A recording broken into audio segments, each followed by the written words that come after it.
What is up, everybody? Icy, that is the most depressing thing I've ever seen. Just shows up and says goodbye. Best account, I don't know about that. Alright. Let me tweak my volume here. There we go. Alright, well, I can see chat better than ever, so this is kind of nice.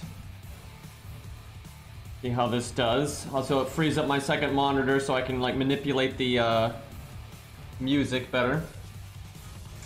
Alright, we are already a chunk of the way through 5.5. I think we're on the Suzuka Gozen Rice Man fight.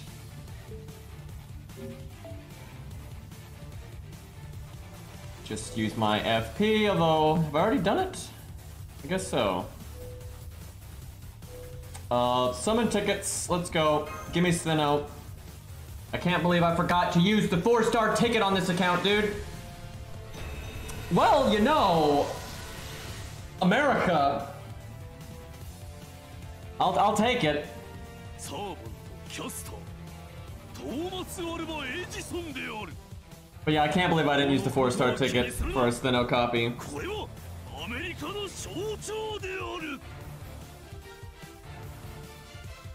One more.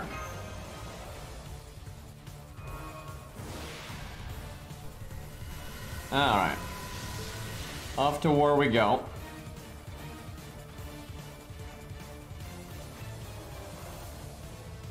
Chad, I've actually got hope for the anniversary. I don't know why. It's based on literally nothing, but I'm like, man, what if they added a new game mode, like a boss rush or a challenge tower or something?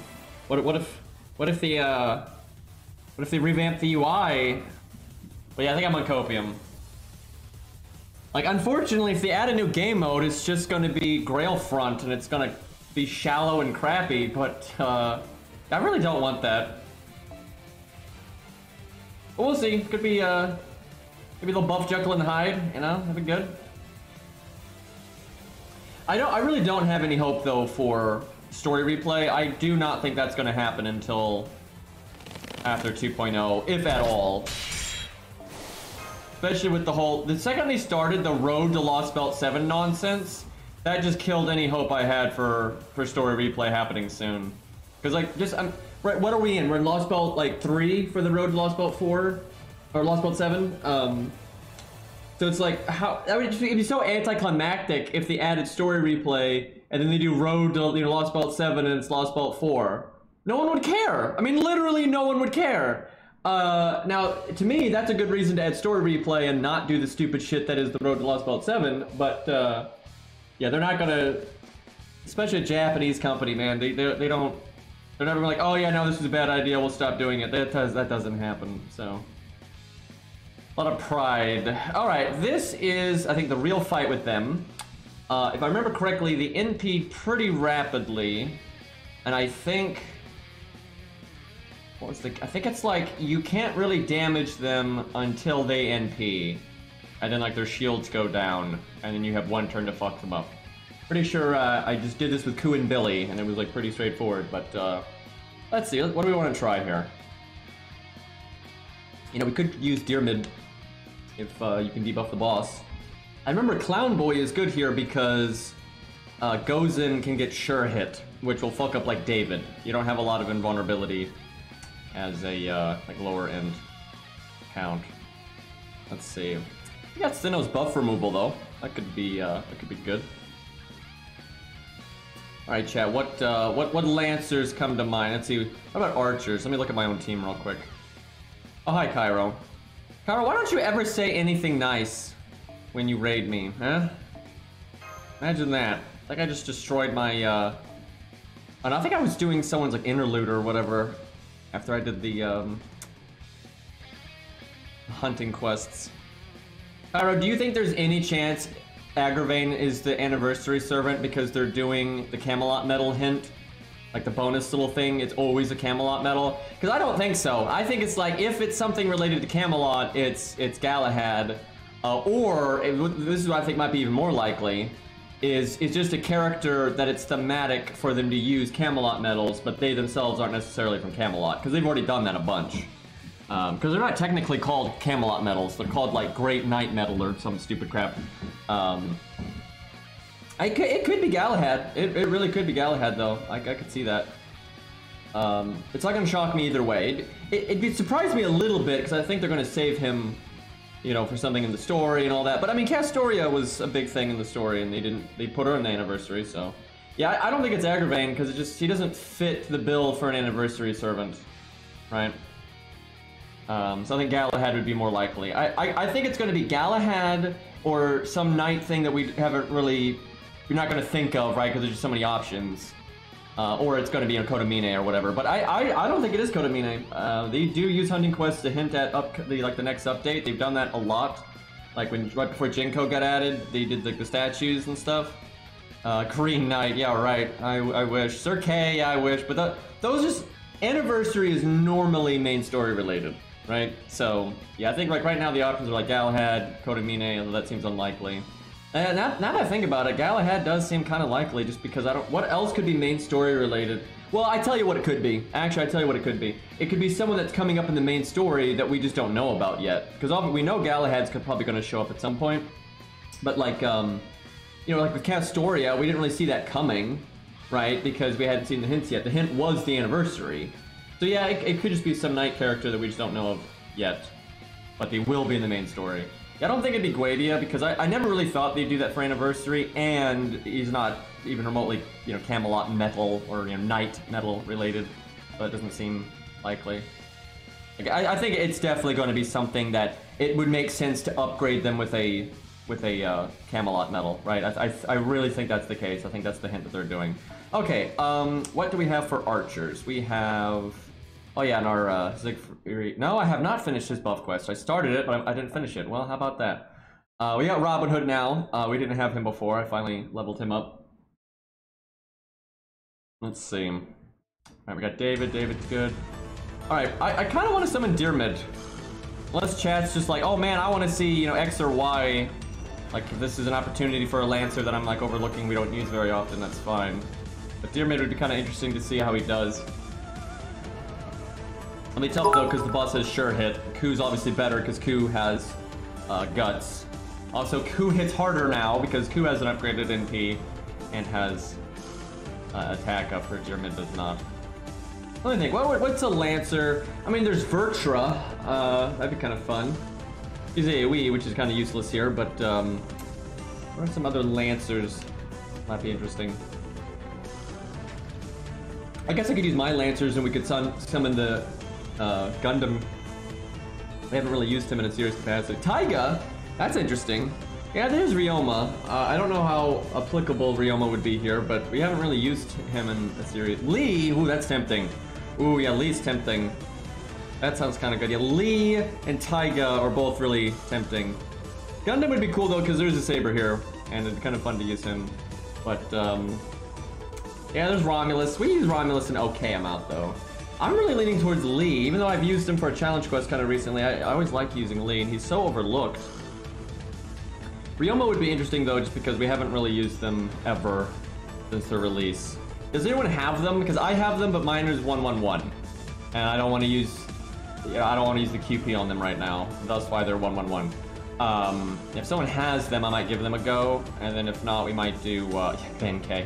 Oh yeah, their shields are down. Let me hit him with my NP that does 0 damage. That'll get him.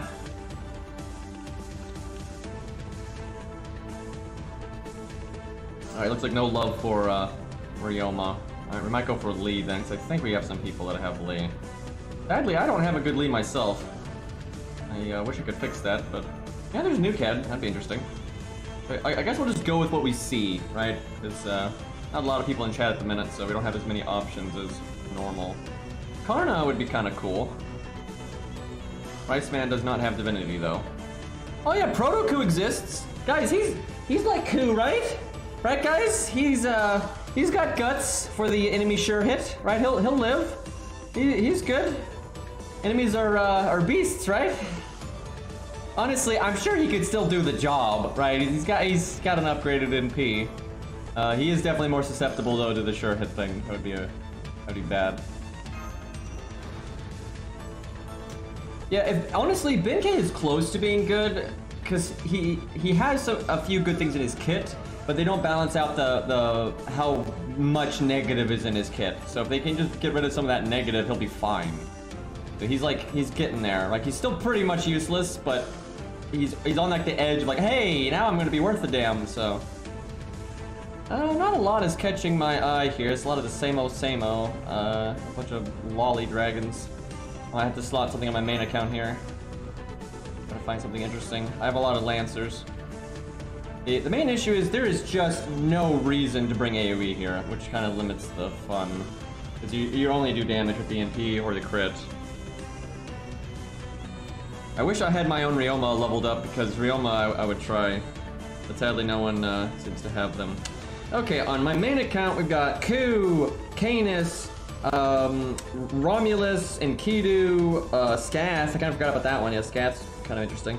What else we got worth a damn? We got Panda Lancer, we got Valkyrie, Nukehead, Fionn, Lancer Artoria Alter. That's kind of a fun one.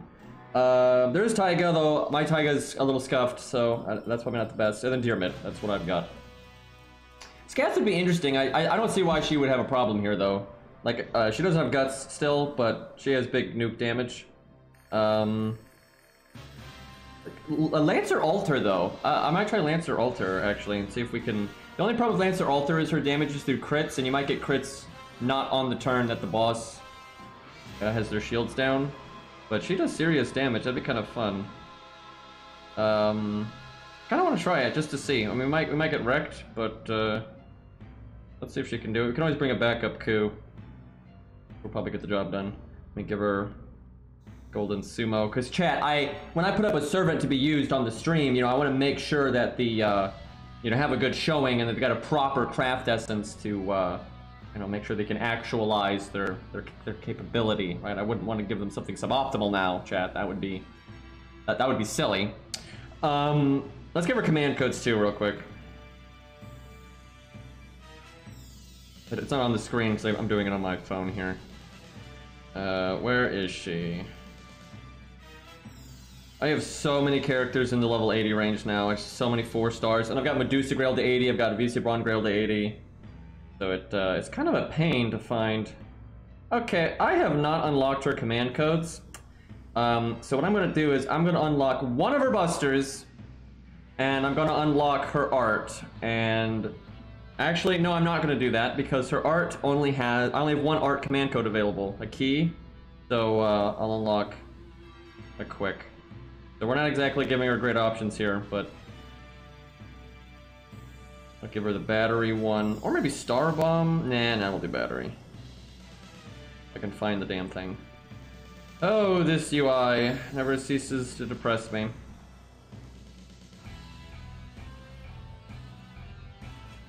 Alright, I think they're both servants, so we'll just give her the Gilgamesh command code. I remember when that was like the only good command code.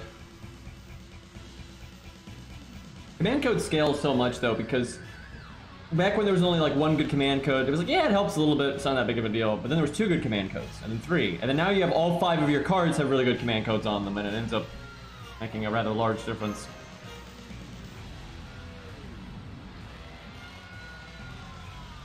Alright, there she is.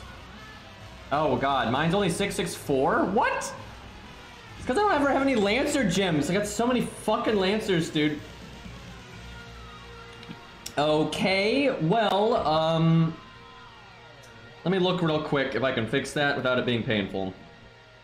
I'm actually really surprised that I'd not gotten her skills up. But I guess I do use chat's version of her more often than not.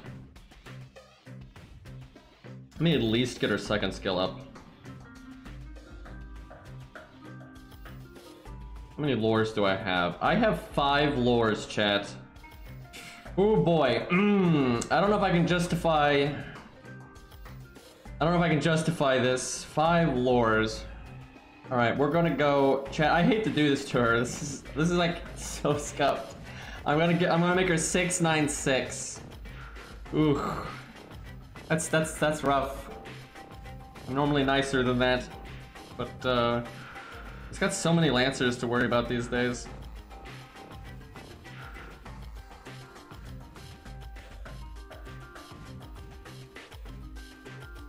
Alright.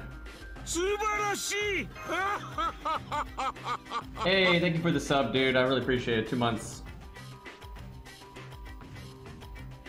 Local, I just local. I can say that, right? That's easy name. I can handle that.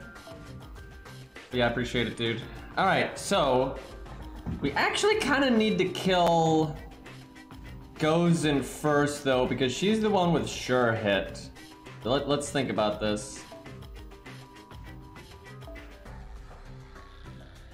Man, Ku is just so much better than her here, though, because he has divinity, and we're using Stheno, right? Like, and he's single target, and he has guts. It's like, Ku's kind of good or something, guys. But alright, let's see. If we're gonna kill Gozen first. Okay, hold on. We gotta sort some of this stuff out. Look at that 1-1-1.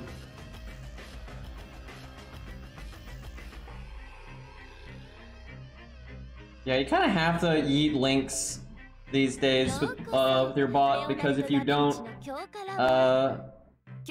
you're gonna have like people doing like promotion stuff or like fishing for people's accounts where they like post a, you know, a sus link, you know, that kind of thing. Yeah, by default you kind of have to nuke people. A lot of nonsense out there these days.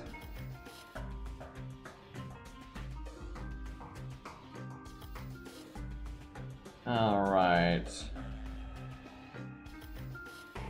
Let's see, so we're looking at Robin Hood, but I don't want to get like too crazy here.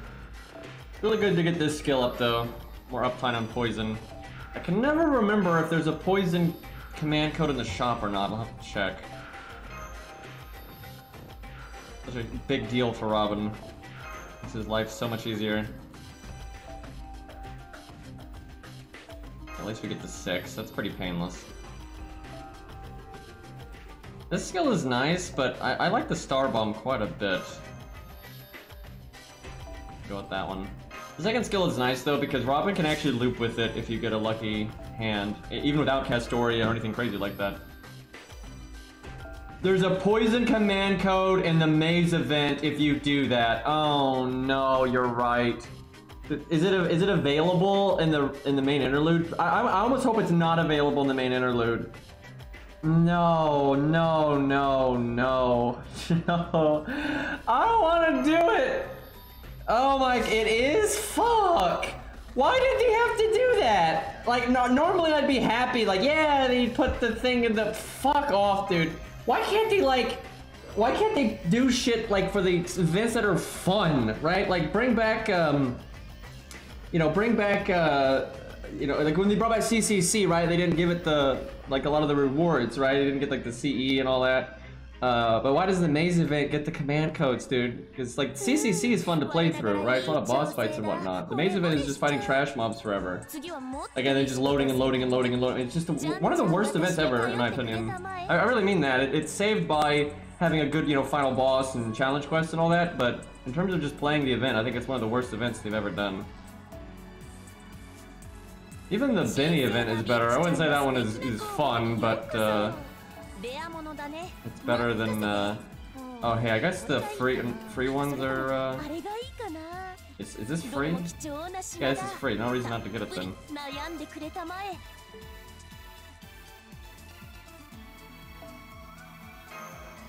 Some of these are incredibly worthless, but if they're free, you might as well grab them. And you can sometimes get a summon ticket and stuff like that.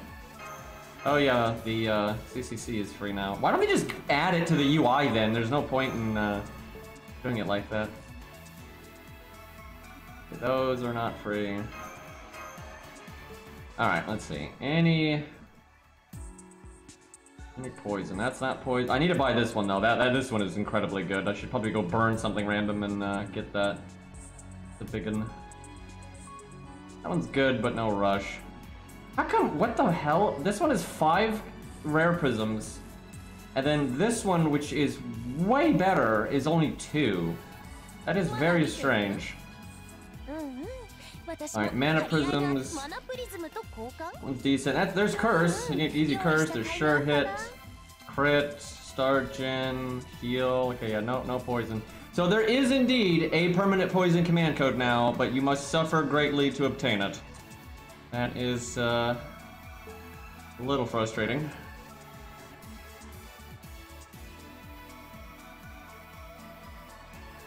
Wait, it was there? What was there?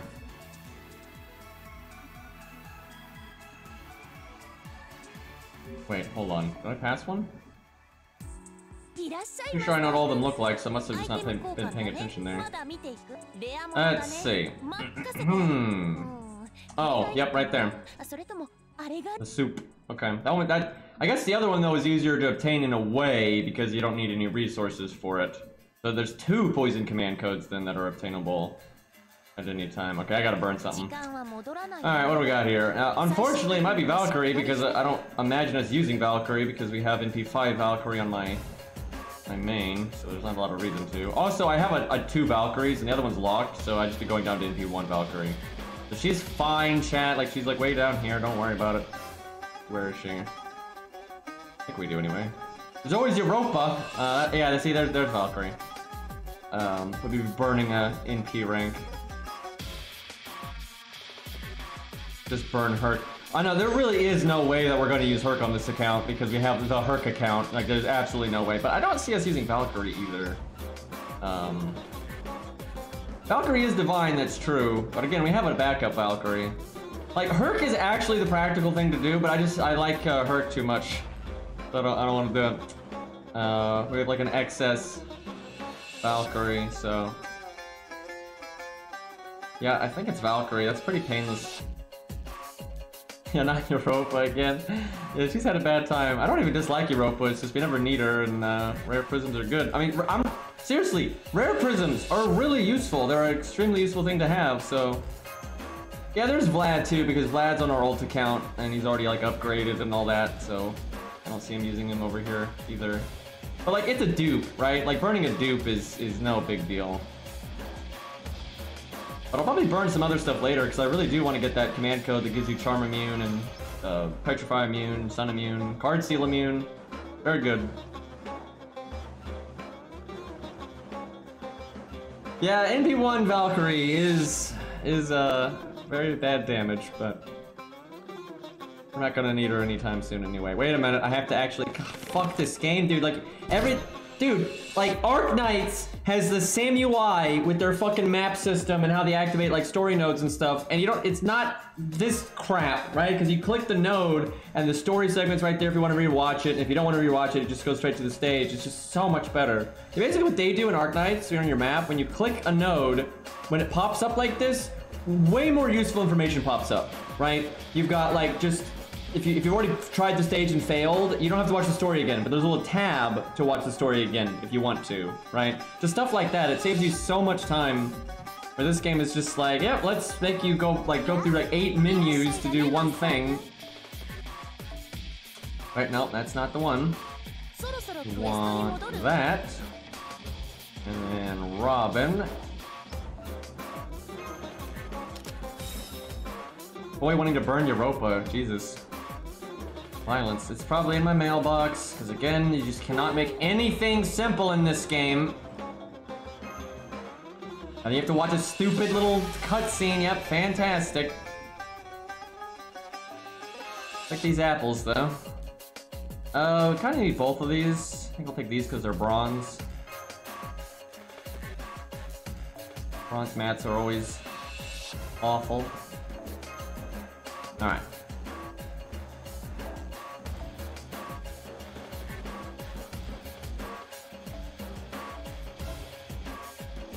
Give them the soup.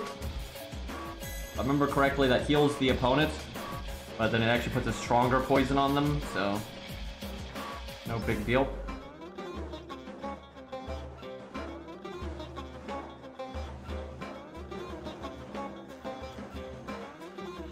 I need to grail her to 100 at some point. Got a principle here. So ridiculous that we have a Stheno account, by the way, but it is what it is. He is probably not 1k foed. Okay, he's almost attack foed fully, but not really health foe at all. Oh yeah, I know, you're in the shop, it'll kick you out, stuff like that, yeah. And then it's gotta play an animation, and it's so everything is so unsmooth in this game when it comes to the UI. I would love for them to do a big UI update. And they are hiring a new UI lead, but they've been looking for a while, so I figure they're having a problem there. Alright. Do I have Fuma? Fuma would be really nice in this fight. I do not. It's not bad to have a... They don't always NP at the same time. Like, see, here's the problem. Ku, even though he's a 3-star, is just way better here than like she is. Because he's gonna be so much safer up until the point where you need him to NP. Because Stheno doesn't really protect you like that. So like, she's likely to die before it actually be her time to NP. Or hit the archer. Which makes her just pointless. Like, it's just pointless. Like, what does she do? I'll try, but yeah, she's like... You have to use burn your mystic code to keep her alive, right? And that's really bad. Where like Ku will do more damage than her, can survive sure hit, and doesn't need the mystic code. That's so much better. What do we have for art? Okay, we got Vertra. Could do this. Don't know if I'd need it that early though.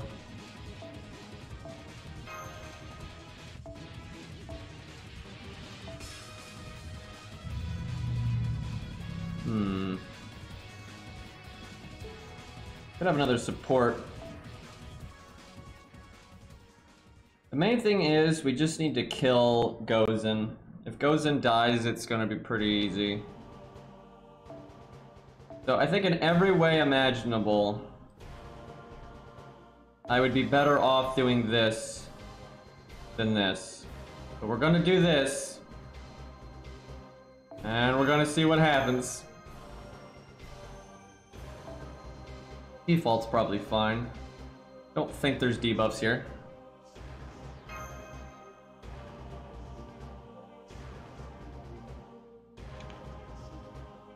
Yeah, I know. Sometimes you have like a stage that you farm on auto, and then you go to do it for real, and you're like, oh god, this is hard.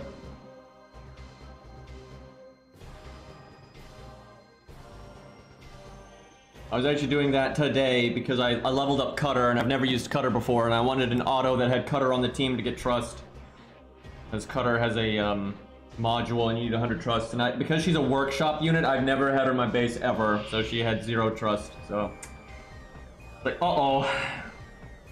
That's gonna take a while. Alrighty, so she needs to die first, but we really can't do anything on this turn. Some of the cutscenes before stages are really cool, but that one is really crap. And you know what's really messed up is it doesn't even have music or anything. So, yeah, it's probably the worst intro they've done, I would say. Some of the other ones that are pretty cool. They need to be skippable though, especially like if you're stuck on a boss, you don't want to watch cutscene over and over. Might throw out Robin's attack down just for the attack down because he's got the poison command code, so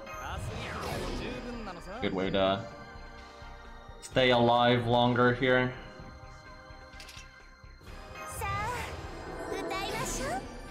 Do that number, and then Stheno can get NP. Yeah, a lot of the intros are tied to the music setting, but even if you have the music on, that intro doesn't have music. I've looked it up before.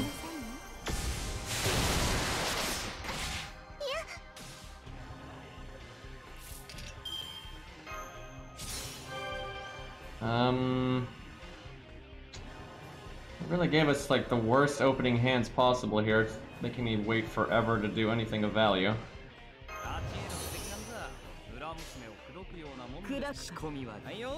Alright, if Stheno does... Oh, I'm sorry, if Gozen does sure hit, I will remove it with Stheno.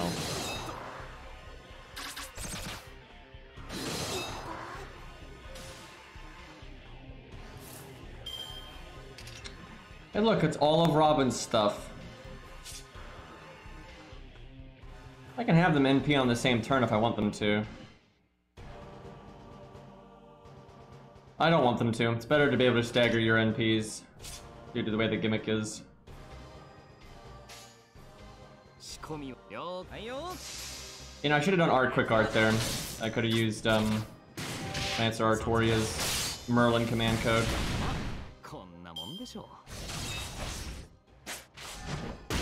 Wow. That's unfortunate. She needs to live one more turn. Man, Stheno ain't gonna do jack shit here.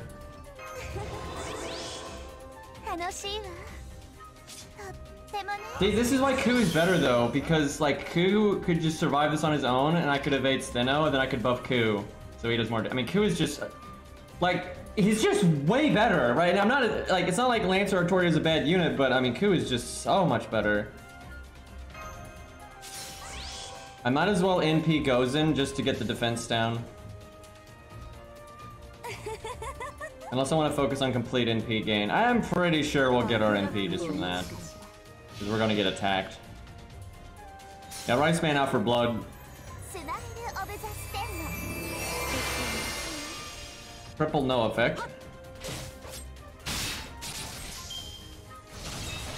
So we have to hope we get a Buster card on this turn. Yeah, wow, Stheno was...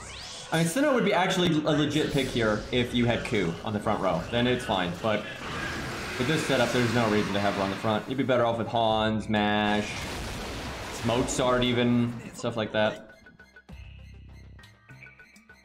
Yeah, the hunting quests are like a tap down to the anniversary, yeah.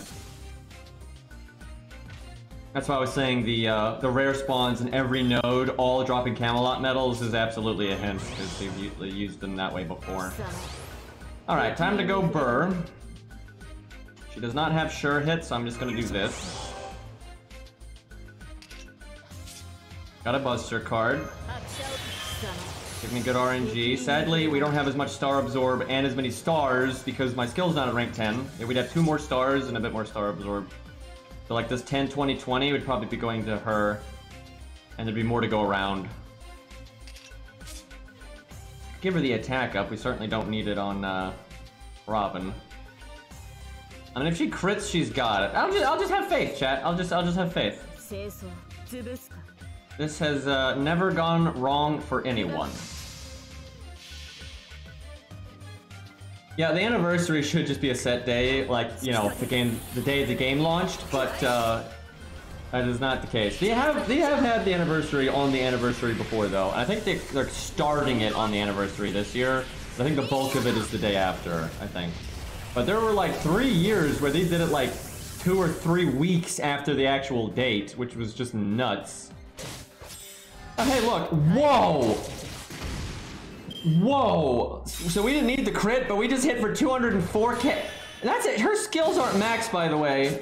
Good God. I know she crits hard, right? I'm always aware of this, but like, damn, that sucks that I couldn't like put that into the next health bar. Wait. She NP sealed. Oh my God. I know she has NP seal, but it's RNG, and she has magic resist. So like, hold on, let's see the math. Let's see the math, chat. I've got the wiki up. Let's see, Artoria, Lancer, Alter. Alright. Her NP seal chance is 60%, which is not very good. Now, Gozen. Nope, not Tomoe Gozen, Suzuka Gozen, thank you, game. Alright, her magic resist is A. So it's 20%. So we had a 40 fucking % chance of NP sealing, and of course, we got it. And then when you need it, mod check. So I guess I have to, face tank somehow here. I guess in the meantime we try to apply poison again, because why not? Well, might be GG for us, lads. Also, we don't have anyone to do damage. Well, I know we do have Rice Man. We've got Lancers in the back.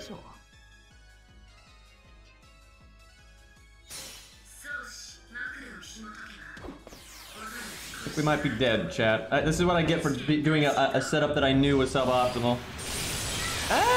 That's not too bad. But chat, if I could have already NP'd and then face tanked it, I'd have my NP again. I guess I do the attack down now. I don't think we need the attack up.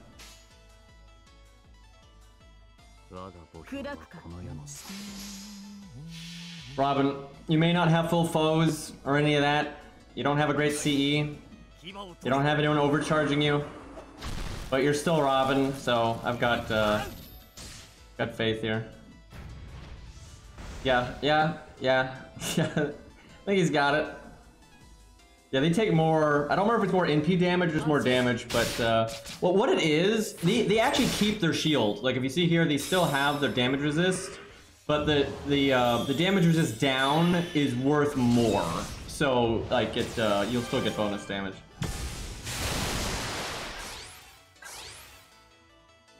Now, if she could live one more turn, she could finish him off. But because she's not Ku, that's not happening. Also, David might die. Oh god. We really need David not to die.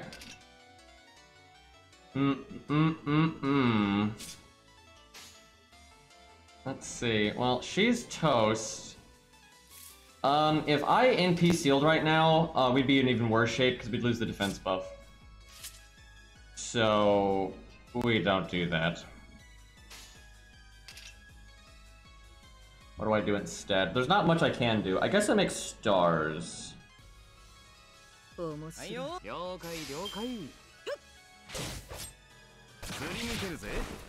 GP.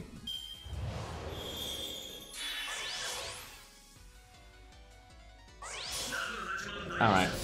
If David don't live... even if David lives, actually, we're kind of screwed because he's not going to have his second skill in time for her NP. And she has sure hit now. And Stheno is no longer with us. Imagine if Stheno was on the team right now and had Cope Scope, because then she could drain and get her NP and then remove the sure hit. But yeah, we have no way of killing Gozen now. Like, Ku can still live and take care of Rice Man, because he has guts, but yeah, there's no way to kill Rice Man. Dude, Alter is just not good here. I don't think there's any reason to bring a Lancer that doesn't have survivability in this fight. There's no reason, especially on an account like as weak as this. It is a very significant detriment not to have a defensive ability in this fight. So like there's nothing she's offering the team. Like yeah, it's fun to see if she can work, even if she's like trying to put a round shape into square hole. But there's no point. She's terrible here. Like a lot of people could do the damage, and then she's just sitting around. You know what? Let's do Deer Mid. Let's actually see if Deer Mid is better. I don't think Deer Mid is way better though, because well, I mean he has the female attack down, so Deer Mid's pretty good, I suppose. But if she guards it, then Deer Mid's kind of bad. Have I ever unlocked Deer Mid's command codes? Let's take a peek. I have not. Probably don't need them. I'm trying really hard to not use anything that makes sense right now. Okay. So, Stheno is legitimately, like, kind of okay here, but not on the front. There's absolutely no reason to have her on the front like that. We need to kill Rice Man as soon as possible. Might need to stagger though, David. Like we probably don't need Proto Ku.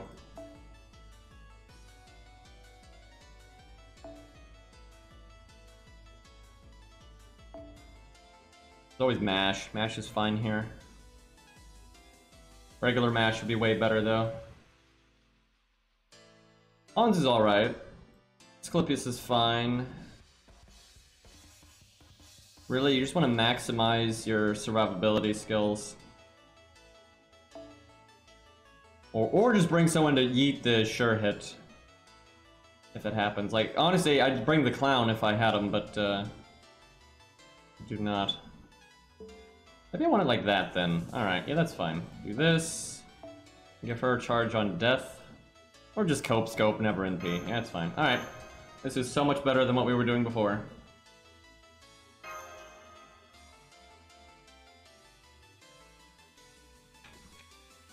I can't believe Optimus Prime ran over me while Oh, Yang. It's supposed to be Yang. Yang from Ruby watched. Is this a game I'm unaware of? By the way, I'm not like the... how do I put this? Transformers is like a mixed bag, right? Like some of their shows and stuff is good, and some of it is, you know, utter dog shit. It just is what it is. But even when Transformers are like at their best, I don't like Autobots. I mean, I'm just gonna say it. Who the fuck likes Autobots? Bunch of goody two shoes? No. Like the bad guys are where it's at, right? But I still like Optimus Prime so much more than just the existence of Ruby. I mean, I'm just gonna it's not close. It's not close. There are a couple okay Autobots, but yeah, I like Decepticons way better. Although I will say, depending, again, there's a lot of different anime and shows and cartoons, because, you know, they had like Armada, which was an anime. The Decepticons is the way they're like used varies wildly. Sometimes they're so dumb and generic, or they don't even get screen time, and sometimes they have like lots of character development and screen time, and like they have their own motivations and goals and obstacles to overcome. Right, and it's just, they're all over the map, right? Like sometimes Transformers is like, yeah, give the bad guys screen time, and sometimes like, yeah, fuck you, we don't give the bad guys any screen time. So yeah, I've been watching Prime. My friend told me to watch that. I've watched I think I'm midway into the 3rd season. It's pretty good. My issue with it is it actually has surprisingly good fight choreography, which kind of surprised the shit out of me. But it for, you know, it's fantasy bullshit, obviously, but like it's pretty good fight choreography. But they don't give the bad guys that much screen time. All right, it's more than some, right? But they don't really give the bad guys, and they're a lot less capable. Like the bad guys are like bumbling idiots if they're not Megatron, and that's not great. So yeah, it's not my favorite, but I do enjoy the show overall anyway. But yeah, actually, Prime probably does the best job of making the Autobots more interesting. I actually don't mind the Autobots in Transformers Prime. Probably the only one I'll say that for. Anyway, let's see. Attack down right away, totally fine. Probably mash NP right off the bat. Get the art chain, yeah, that seems pretty swell. Might as well use that. Okay, bang. Bang, bang. I think Deermid has one of his passives. That's a new CE. It's just an alternative K-scope. So, and it's not an event or anything, it's just in the pool. So you just have twice the odds of getting a K-scope now, which is pretty much why they did it. Which is, I was actually quite good for the game. I'd say it was good. I wish, what I would be really happy with is if, so okay, K-scope is still in the game, right? Same as normal. And then Cope scope is the new one, is what people call it. So you just have twice the odds of getting 80% CE now. But they added another 60 to 75, you know, based on overcharge one, but they removed the other one. So that was really lame of them, and they don't stack, so if you were like almost limit breaking the other one, you can't use the new one to limit break it. If they had kept the old one in, I'd be way better, because then you have two 80% and two 60 to 75s. And then they're 4 stars, so limit breaking them is not too bad. So then you have your odds of having a 75 to 80% CE are crazy high at that point, right? Because there's just so many things you could pull that will obtain it for you. So that would really help the player base out, for especially new accounts. So I wish they had done it that way. It's still better, right? It's still better than it was, but it could have been even better still. Might as well get the other poison on her. Might as well get more NP gain as well.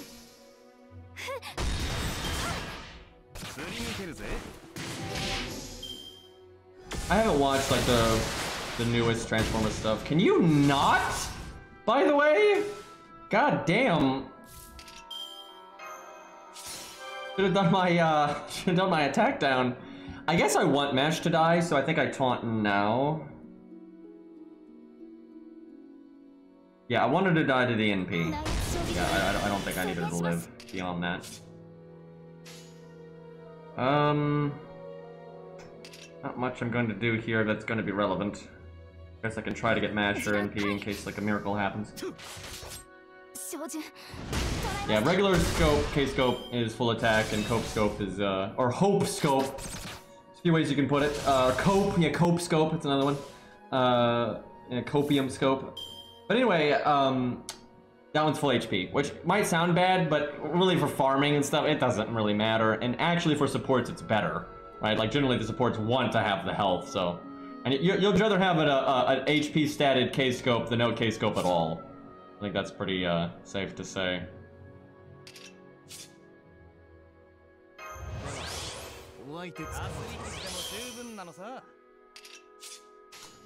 Okay, please don't cast Sure Hit. Although I think we get Stheno, so we can remove it, actually, if she does cast Sure Hit. So it won't really matter.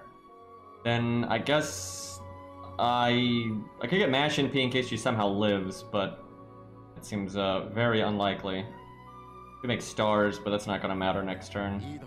Yeah, I guess do that.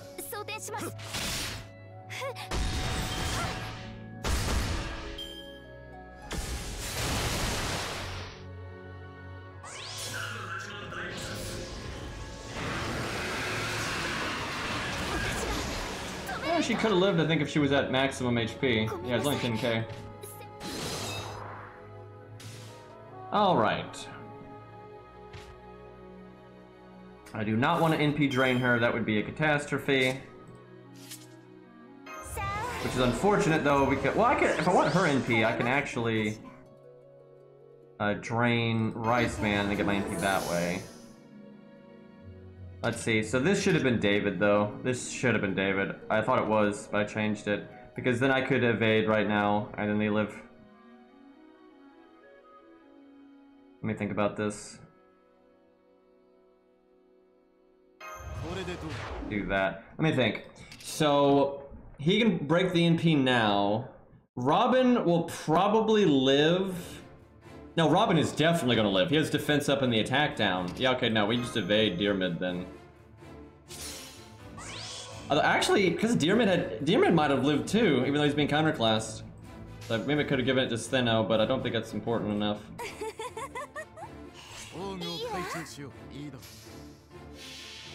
Actually, I didn't need to do that. It's complete. I don't know why I was thinking I needed to do. Why did I do that? I don't need Deer Mid to live. I have another Lancer in the back. Yeah, I don't know why I did that. That was pointless.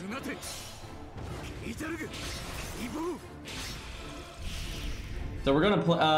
The 1 to 3 star count's fine, really. There's nothing wrong with it. I just haven't bothered to. It's not. What do you mean? What do you mean? Still stuck on Mothman? It's never fought Mothman. There's no stuck on Mothman. I've just never done it. But yeah, I just haven't bothered to play the count in a long time because it's kind of tedious. Like, I don't think Mothman is gonna be a problem at all. There's nothing particularly hard about that fight. Like, yeah, you're gonna have to set up properly, you know, maybe trial and error it a bit, but compared to fucking you and Horse Bindo and Lee and all that, it's not a big deal. Lee was the one that we were stuck on. Okay, I mean, we could try to keep Deer Mid alive, but does not seem to be likely. Oh my god, I could have poisoned her last turn and I didn't. Fuck. And I just coincidentally, all the poisons have worn off, and because this isn't rank 10, I can't recast it by literally 1 turn. I probably shouldn't have cast it earlier then. That is really unlucky though. Well, time to try to break without poison. What could possibly go wrong here? That is really bad. That is my fault though, because I had the poison command code and I just didn't really apply it to her on several turns, and I didn't really okay, we got it. I didn't really need to use my first skill earlier.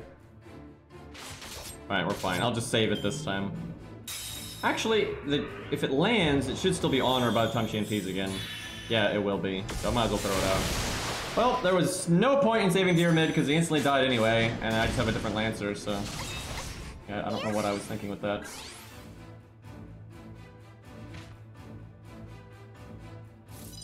Yeah, Lee was probably the hardest fight we'd done on the 1 to 3 star account. And we won it with Ku, not a caster, because the casters, you know, weren't actually doing that much. Babbage did well though, but that was about it. Okay. Let me think about this. You know, I used that evade. Man, I really wish I didn't evade Dear Mid earlier. That was such a mistake. The thing is, we need to survive her NP coming up. I guess Robin doesn't have to survive because David can probably do the damage too. But yeah, wow, I really misplayed on this one. We'll focus on David NP gain. Yeah, David is extremely likely to live because he has got 4 hit survivability, and then he's got the 50% defense up, and he's full health. Yeah, I think we did like Ku was cleanup, and then there was like Babbage Medea or something. I can't even remember exactly. It's on YouTube, so yeah, I don't remember exactly. But yeah, I'm pretty sure Ku is one of the most impactful things. Shame Ku don't got his NP right now because he could just kill the boss. We actually might lose this. There's been a lot of suboptimal issues here. I like how David got like fuck all NP gain there. That's unfortunate. Guess I do Art Buster quick. I think that's the best he's gonna get. Yeah, I honestly think we're gonna lose, and I think it's because I used that evade on Dear Mid. I think that's gonna kill me.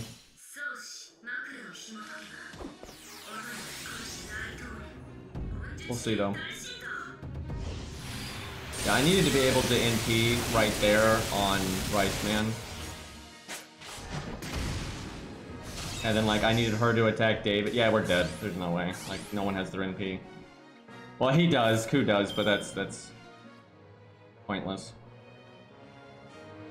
Yeah, if David had his NP, he would kill her right now, and then Ku could probably live to clean up, but I can't. There's no way I'm living all the way around to another NP from her. That's like she gets her NP kind of quick, but not that quick.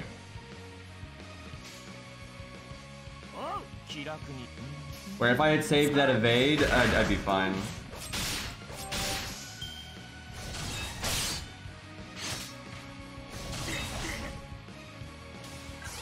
Like, we can kill Rice Man, I'm pretty sure.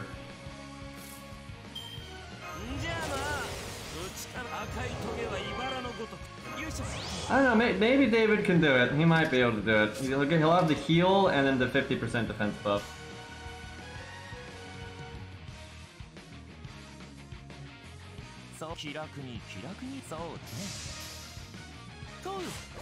She has to not proc guts when she attacks. Oh great, she has sure hit.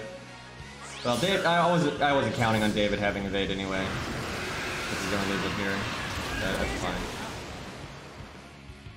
Wow, nice damage, nerd.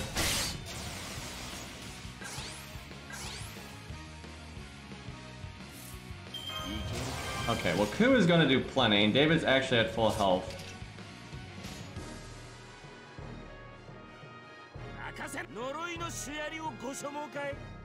There's no way Ku doesn't kill here. We might win. It's gonna come down to this last NP. But if I had done this properly, I think we could have already won the last cycle.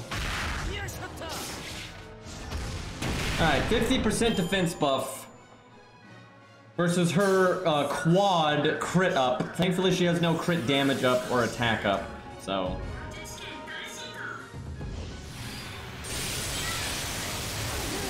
Okay, well, we're pretty safe there. Oh no, she does have a crit damage up. I'm a liar. But it was fine. Even if she crit again, we would still have lived. I don't think we would have lived, though, without the defense buff. Alright, that was honestly a lot sloppier than I would have hoped for. But we got it. Dear Mid honestly did fine. Actually, I'd say Dear Mid did really well. It was more of me making a mistake that was the problem, because Dear Mid had its survival skill, he had enough damage to break the bar, and then he even helped Robin live because of the 50% defense down.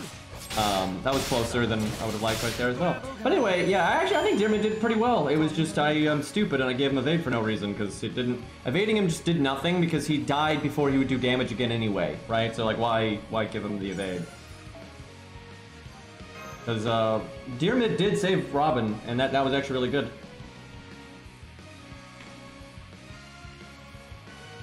Boy, that was a mess, though.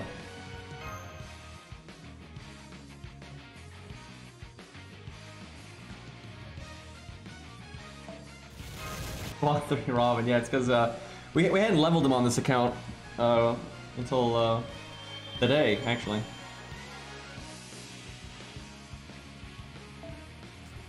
Okay, we have like those alter ego seeds or whatever, and they're actually pretty annoying. We're gonna have to take that like somewhat seriously.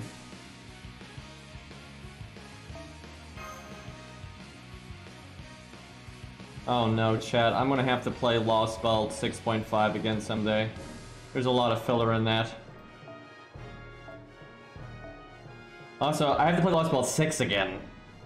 Which, you know, that's the reason I'm doing this, is because I want to make a video for Fluffy again. And this is like the only, you know, budget account I have even close to it. But there's so much filler, and like, if I could just snap my fingers and go to Fluffy, that'd be great. But there's so much filler garbage, it's very, like, grindy. But we'll get through it. Oh yeah, this stage, I don't think you can even use your Mystic Code, so I'll just bring one for XP. These are really the only two you gotta get to 10. Like, this one doesn't matter what level it is, and like these are the 4 fundamental Mystic Codes right here. You don't need any but these 4 ever. I mean ever. You never need another one. There are other ones that can be useful, right? Also, shut up, person with name that I won't repeat for certain reasons. I know what you're thinking. Anyway, and then this one, it's good to level, but it's not like a priority. It's not a big deal. So yeah, these two need to be 10 because it matters, but they're not too hard to get to 10. I mean, they kind of are. It's still a lot of XP, but and then these two, it just doesn't matter what level they are. But then this one, if you can level it, you might as well. So. He's gonna bring up the Mystic Code with the buff removal resistance, which actually is worth grabbing, like for sure. But normally it's you're not necessarily gonna be using an art unit, or just the other 2 effects aren't good enough to make up for the buff removal resistance. But every once in a while, it legitimately is a very good option.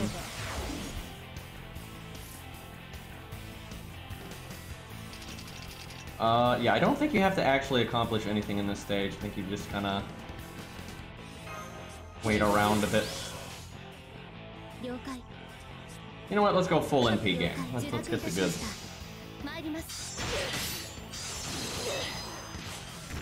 Yeah, I will say the Hawaiian shirt, especially the male version, it do have pretty good grip.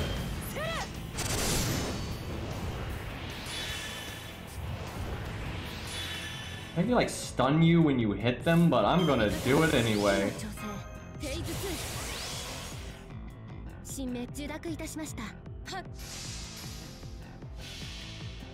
Yeah, you're not like, the fight here is supposed to be lopsided, right? She's not like expecting to win. CGI hands, by the way, you can tell like that's not a sprite. Because they literally can't. To make it look like the hands are spinning like that, you would have to animate it in like maybe 4 or 5 positions.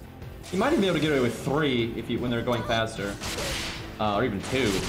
But they couldn't be bothered, and they made her hand CGI there. They're covering it with the wind so you don't notice as easily.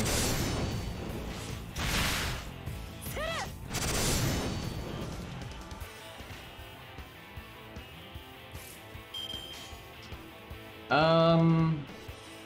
70, 50, 50.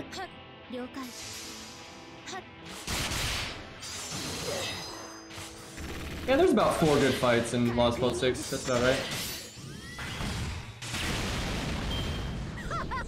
And Fluffy is good. Like, bit of a pain and a little unfair, but Fluffy is a fun fight.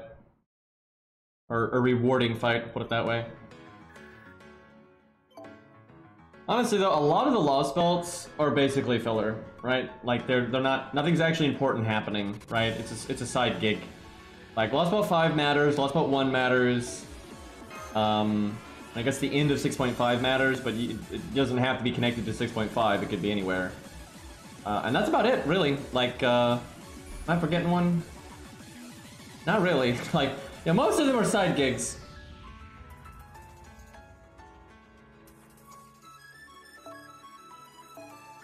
However, you can have, and this is, I think, what people mean, and this is fair. I think this is a fair criticism. This is the criticism I generally make of, like, Lostbelt 6 or Babylonia and several others, is even if the story is a side gig and doesn't really matter, in its own self-contained right, like, so, like, in Lostbelt 6, you know, the main story has to do with, like, Morgan, you know, Fluffy, the Knights, the different factions, you know, Aurora, you know, that kind of stuff. That's the kind of the things that play. And the stuff with MASH, right, in the past and all that. So that's like the story, right? There's still a lot of filler that has nothing to do with any of that anyway, right? And and I've said this before, I don't want to go into as much detail as I did last time, but it's like, it's one thing to have, like, build up and, like, have the characters not always dealing with main events. But, like, for example, when you go to that fucking forest and you fight, like, that wraith that's, like, the chieftain or whatever, and Lobo is the representation of that, that has nothing to do with anything, right? That has literally nothing to do with anything, right? You can have a side quest or whatever that's a moment for character development or whatever, and that's fine, but you can still have it pertain to things that actually matter, right? Like, you know, a side villain from Aurora's faction or Morgan or you know, whatever. You know, but they made up so much random bullshit in Lostbelt 6 that it showed up, was introduced with no, like, foreshadowing, and then exited immediately, right? And it was just there for, like, a waste of time, right? Like, Lostbelt 6 is full of that, and I greatly dislike that kind of storytelling because it's generally, like, it's not well planned out, right? It's not, it's a pretty lazy way to try, like, oh, we need to give this character a moment to shine or whatever, so let's just make up some random nonsense that has nothing to do with anything. And I've noticed this with Nasu, and this is what I said last time, is, like, Nasu tries to, like, blend slice of life with, like, bigger, like, world-shattering stakes. He does that in Fate Stay Night, and, like, he does that in Babylonia, and he does that in Lostbelt 6, because he wrote all those. And I don't think it works. I don't think it works at all. Like, yeah, you can have downtime and moments where characters are just, you know...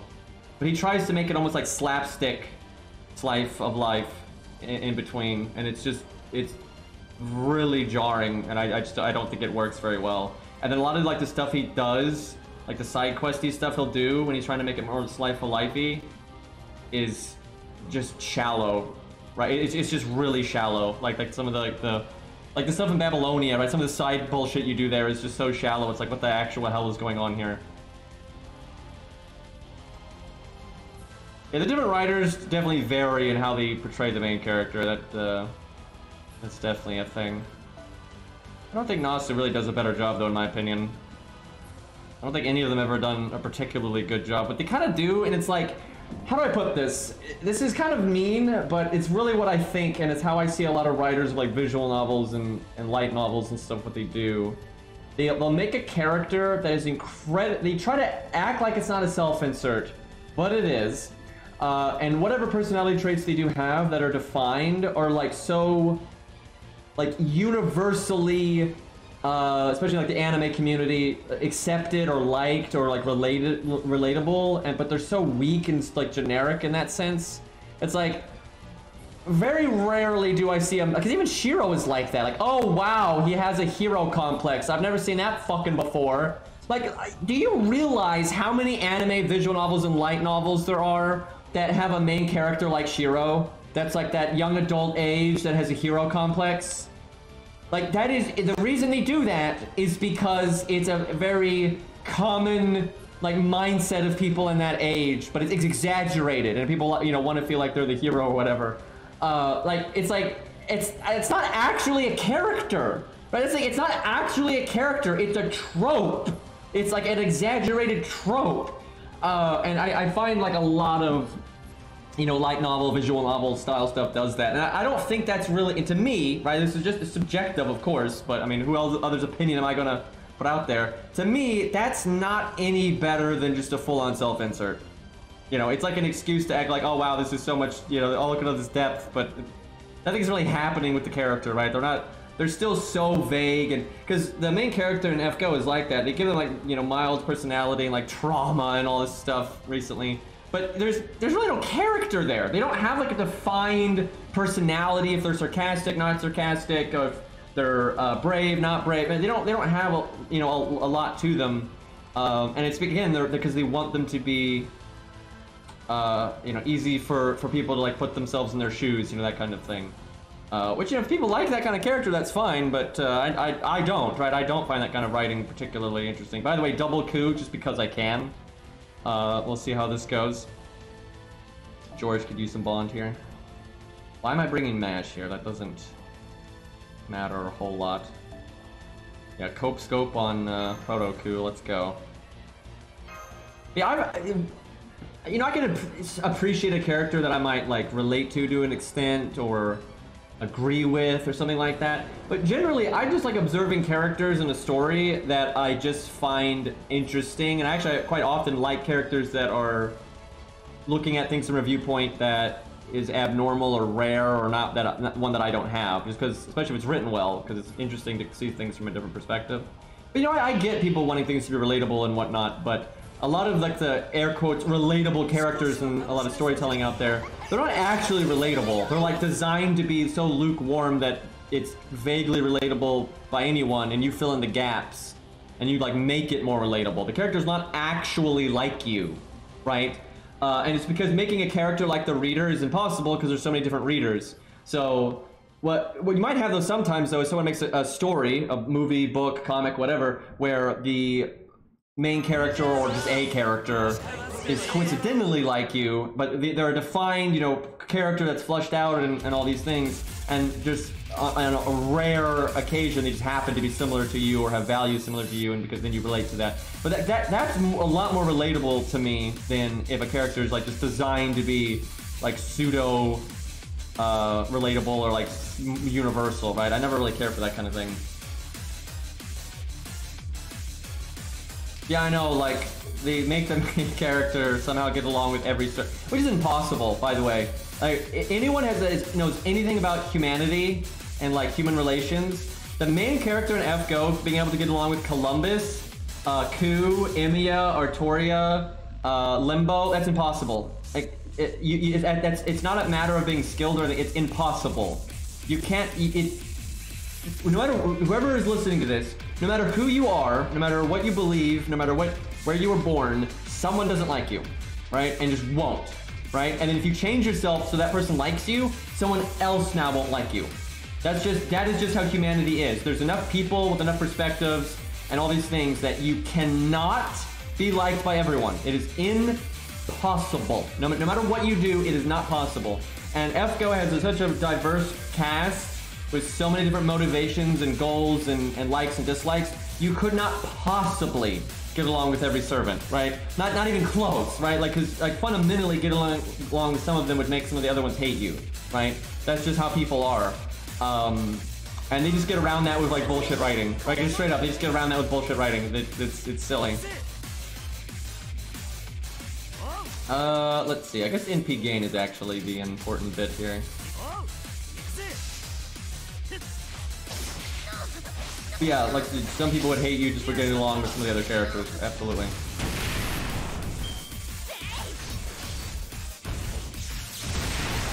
But yeah,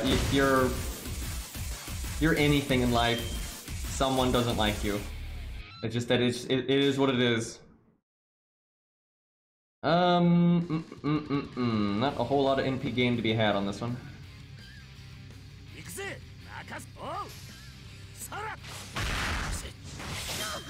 By the way, my Ku is just doing so much damage, even though I'm not like trying to do straightforward damage right now, that this is not particularly fair. Hey look, I'll do this number, we'll get the attack. You know what, we'll do this too, we don't even need the NP.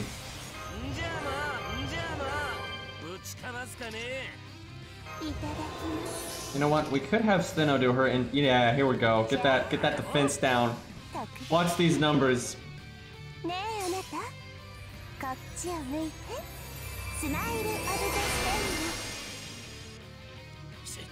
The thing is, someone's origin in the Nasu 113k.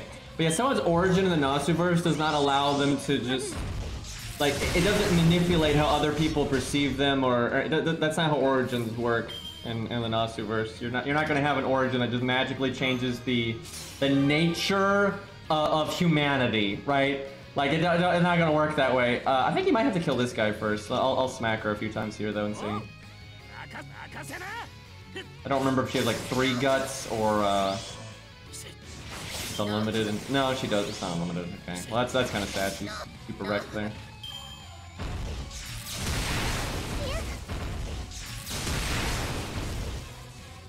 Like, you might have an origin in the Nasuverse that allows you to cast like a charm ability more effectively, but that's not them actually liking you. That's like a hex, right? That's not someone genuinely, you know, getting along with you and that kind of thing. Yeah, that's not how that works. Even regular Ku doing some work there. Doesn't have a lot of buffs, so that wasn't bad. Well, he's not regular, I guess he's 80, but that's still quite a bit weaker.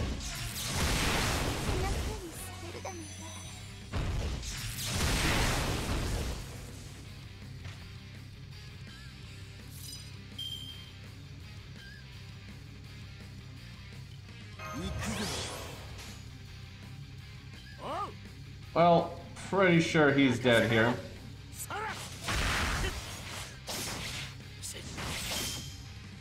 Well, what's really silly is the main character, because you could say you have like a master that's like so bland or like unemotional that some people may not like him, right? Some people aren't gonna like people that are bland and unemotional, but like there's no reason to hate him. But then, you know, but somehow the main character has like, you know, the biggest harem of all time, and like everyone is just constantly falling for him, all this stupid bullshit, right? Like fucking even in 6.5 they did that, right? With what's her name, Salome. It's like it's stupid, you know. It's main character syndrome. Like there's no point in digging deeper, right? Like it's just main character nonsense, you know. Vague personalities so you can project yourself on them, yada yada yada. Everybody loves them, aka boring and bad writing.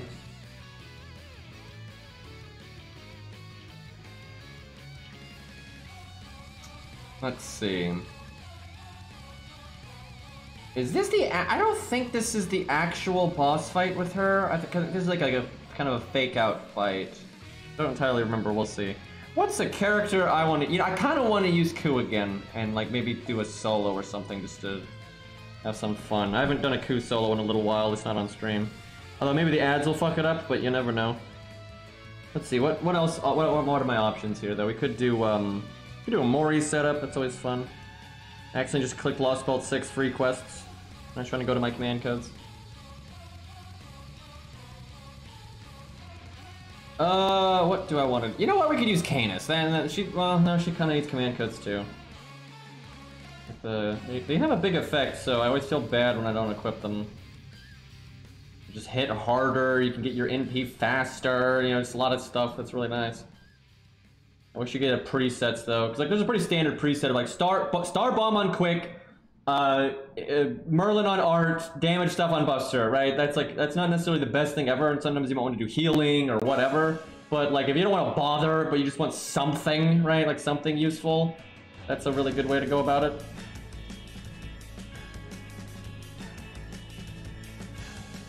Okay, I'm gonna be pretty lazy with these command codes.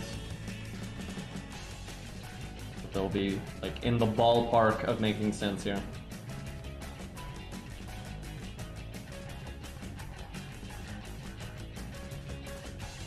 I wonder if the anniversary will give it. Do y'all remember? Do we ever get? I think they sometimes add one command code on the anniversary, like not a full set. Might be nuts, but I feel like that happens sometimes, so we might get a new one. They really need to do though is just change command codes fundamentally so the UI is not just like swimming in pictures. That would really help. Okay, chat, we're going to use Canis, who, as you can see here, she has a quick art buster. You know, so 2 quick, 1 art, 2 buster, and then buster NP. So you might do like buster quick, you might do NP buster, but you might not have the 2 busters. You might do like, you know, NP buster, quick art, stuff like that. So all over the map with the card colors there. So attack up would be pretty good. That way I'm getting damage if I do get to do Buster, you know, see red, press red, but I still get damage if I'm doing other stuff. And Canis has an abnormally powerful extra attack, chat. And you know, one of the only effects in the entire game that will actually boost your extra attack is attack up. So it's like that and special damage up. So I figure Golden Sumo would be a very logical pick here. I don't know why chat's getting so mad. I'm just like, talking about some meta stuff, you know, why I'm setting the unit up. Right? It's better than silence, right, chat?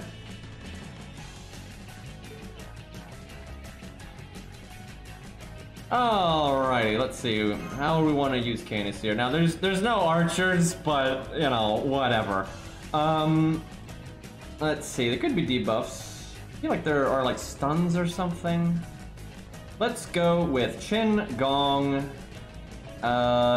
She does not have Divinity, but she has Poseidon's Blessing or whatever, and it counts as Divinity, I'm pretty sure. We could do this. Although we're not fighting a male. But that could be kind of fun, and then we can do Asclepius in case of emergency. I still don't have stars per turn or a Star Bomb CE on this account. I really need the summer event, because summer events I think have always come with a Star Bomb CE in like the last like 5 years. So yeah, I want to finally get one of those. They're pretty handy, and I don't have 2030 either, so. I don't really... This account is just incapable of setting up crits, which is not what Canis wants to hear. This account never did case files, so I don't think so. What can I do, though? We could do survivability, we could do stuff on death. Something on death is not bad, because I can just taunt him and cycle at some point. Oh, I have only spells on. Alright, yeah, just Chem Lawn, that's fine. Stheno can do Cope Scope, and then I guess Cope Scope and Q's always good. I want to bring a Saber though. There we go. That's fine. Boy, I need to upgrade her skills. She's actually pretty good, so it's worthwhile to get her skills up. Like if she needs to be a full-on support, she's good. She's got damage cut, heal, vulnerabilities, targetable, attack up, Stargent up, crit up, a lot, and then she's got the offensive buff removal. A lot of nice stuff.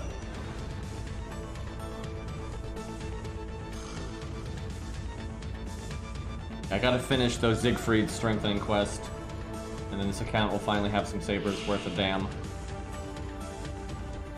Alrighty, yeah, I'm pretty sure this fight... you might have to win this one. I was thinking you didn't, but we'll see. Maybe you do. I think she was trying to, like... her debuff there only works on Genji or something like that. Well, that is not the opening hand that I would have wished for. This is a chin cards moment here. To do that. I could actually NP right now with Canis if I wanted to, but she doesn't have any cards. You know what? We do it anyway. Yeah, just get the... There you go. Who needs cards? You know what? We'll do the first skill too. Yeah, it's totally worth it, guys. Bonk, bonk, bonk.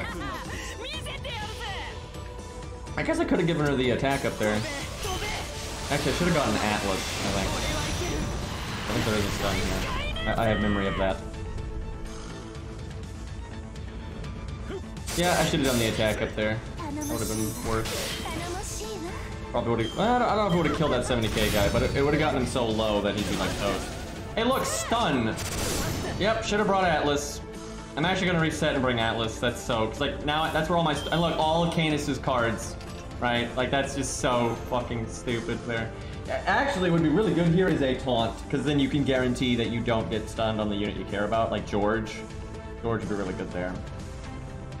Yeah, actually, I was in the setup, I was thinking about bringing Atlas, but I just forgot. Kind of got distracted.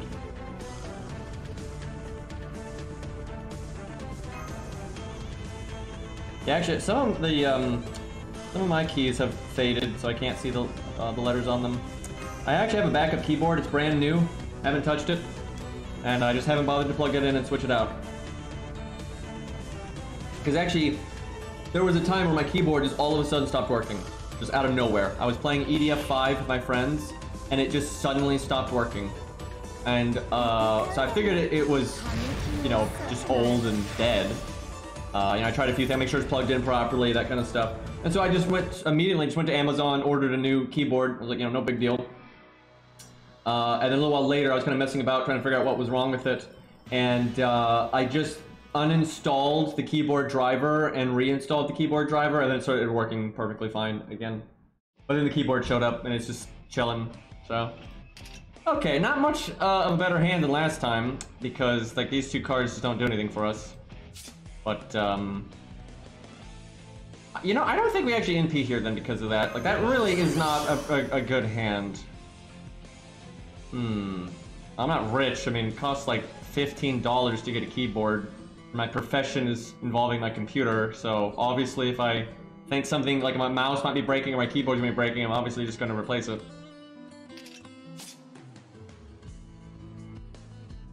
How would you do in a zombie apocalypse? I don't know. A lot of that's just luck. You know, like straight up, like surviving a zombie apocalypse would just be luck. Because there's just so much bullshit that can happen. You could be like super skilled, wise, and intelligent, and that will increase your likelihood of surviving. But you could just get unlucky and you're dead. So, I mean, I strongly think I have better odds than the average Joe Blow because I stay fit.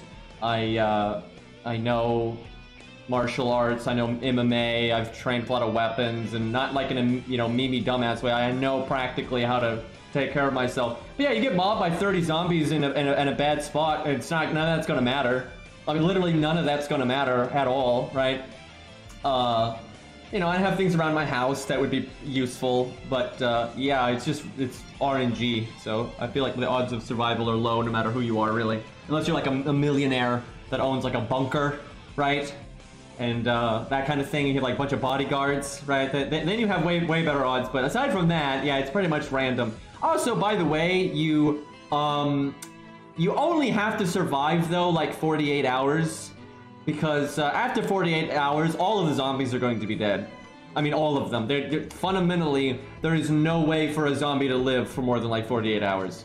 It doesn't matter what kind of hocus pocus, you know, virus, magic juju you got. It don't matter. They're going to be eaten alive by bacteria and things like that, because if they're a zombie, as they're typically portrayed in fiction, they don't have an immune system anymore, obviously, as their like skin is rotting. So birds, maggots, bacteria, you know, they're gone pretty quick.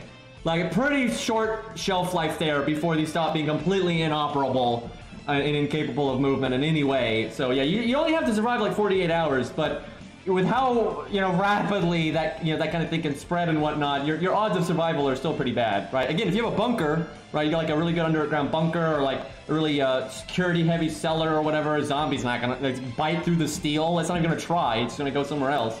So yeah, if you have like a bunker or a safe house or whatever, then you could survive for 48 hours, no problem. And then you're good to go. But yeah, other than that, you're basically rolling dice, so it does not matter how capable you are. To NP or not to NP? If I had Buster cards, I would definitely NP, because I could probably break right now. But if I NP right now, it's not going to be that good, and I'll still have to do big damage to get to the bar.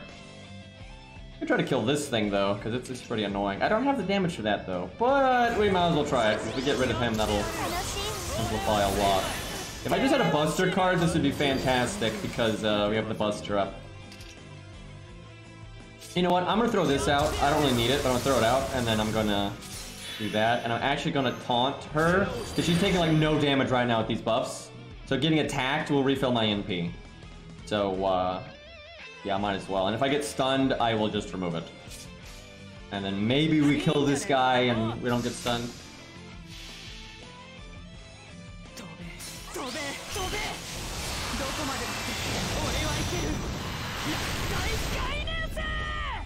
Well, I mean, you can't really ignore having rotten legs. You don't get the choice. You know, that's kind of like being in, you get, like if you're in a helicopter, right, the helicopter crashes in a rainforest or a jungle or something, right? You don't get the option to be like, okay, I'm just gonna ignore the jungle. You know, I'm just gonna ignore it, right? You get like all this wildlife and like it's humid as fuck. You know, you don't get the option of just ignoring it, right? So like, if, you know, yeah, you could crawl, right? If your legs are rotten, you can crawl, but that is gonna have an obvious detriment on your ability to be fast, right? Your speed is not dictated by a video game stat meter that says you're fast, right? It doesn't work that way, right? You have to, your body must be physically capable of moving quickly, right? If your legs are rotten, you are not physically capable of moving quickly. It doesn't work that way. The laws of physics don't give a shit, right? They fundamentally does not give a shit, you know, if you care about it or not. So yeah, zombies don't have a lot of options in that department. Okay, these two can't stun, so fuck them. Sadly, our crit chance is only 80%, so we know how that goes. No real reason to Stheno NP right now because there's no buffs to remove. Yeah, zombies need plot armor, absolutely. Almost every bit of fiction that has zombies in it has plot armor, like for the zombies, massively so. Like fundamentally, like if your immune system isn't working anymore, and that is objectively the case in most zombie fiction, because you can literally see, you know, their lack of skin and things rotting and stuff, so their immune system is clearly not working anymore. You're fucked. Yeah, Cairo is correct, by the way. Skeletons actually are more practical than zombies for a lot of reasons. So one, zombies or skeletons fundamentally can't work without magic because they have no muscles. So how the fuck are they moving, right? You could say that for zombies too, but zombies are clearly taking advantage of their muscles and their teeth and whatnot. So, you know, that kind of issue is still a thing. So, skeletons, you know, inherently need, though, magic, right? But magic, in my opinion, if you're going to talk about it in a logical sense, still has to work, right? Magic can't just be like, lol, just it does whatever. It just works, forehead, right? It still has to have, you know, function, right? But you can imagine a form of magic that, like, you know, kind of gives them magical, you know, oomph, right? Instead of muscles, it's magic oomph, right? That's fair, right? And there, you can actually science that, right? That's a thing. You could do that, yeah, with magic. That's fine. So anyway, so if a zombie is able to move around as a skeleton, skeletons endure so much better than most of what zombies are using endure, right? Like the bones are the part of the body that is the most capable of lasting, right? So it's way better. And also skeletons look cooler, right? They're pretty metal, right? Where zombies are just like, you know, who the fuck thinks a zombie looks cool? Like, goddamn, Resident Evil's trying its hardest to make zombies cool, but I don't think it really works. I guess Stheno NP to get rid of the evade. And then we bonk. I don't really think zombies have more character. I think skeletons can have a lot of... You can give a skeleton a top hat, you can give... Like, ultimately, character is going to have more to do with the writing, right? Because you can make a zombie friendly or tactical or, you know, questioning its own existence or whatever. And it can wear a suit or it can just look, you know, really... rugged and ragged, I guess. But you can do so much with skeletons too. They can wear armor, right? You can have skeletons with armor. You can have skeletons that are just raw skeletons. They can it's like they can have like torn clothing. They can be wearing a tuxedo, right? I think they both have plenty of options in terms of what they can look like. But I would say, out of all the zombie designs I've seen out there and all the skeleton designs I've seen out there, like skeletons wearing armor still and things like that, I think the skeletons look way better. I think they look way better.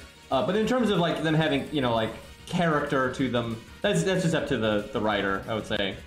I would say, in my experience, I find the skeletons normally are done better, but it's case-by-case thing.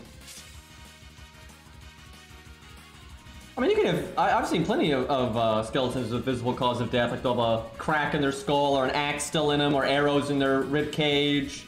You know, you can pull that off either way. Okay, I can almost NP here. Unfortunately, it only counts if you can NP here, but I'll do that last 2 turns. We'll do big normal card damage here. Nice NP drain, Stheno. Fantastic. Really giving us that utility.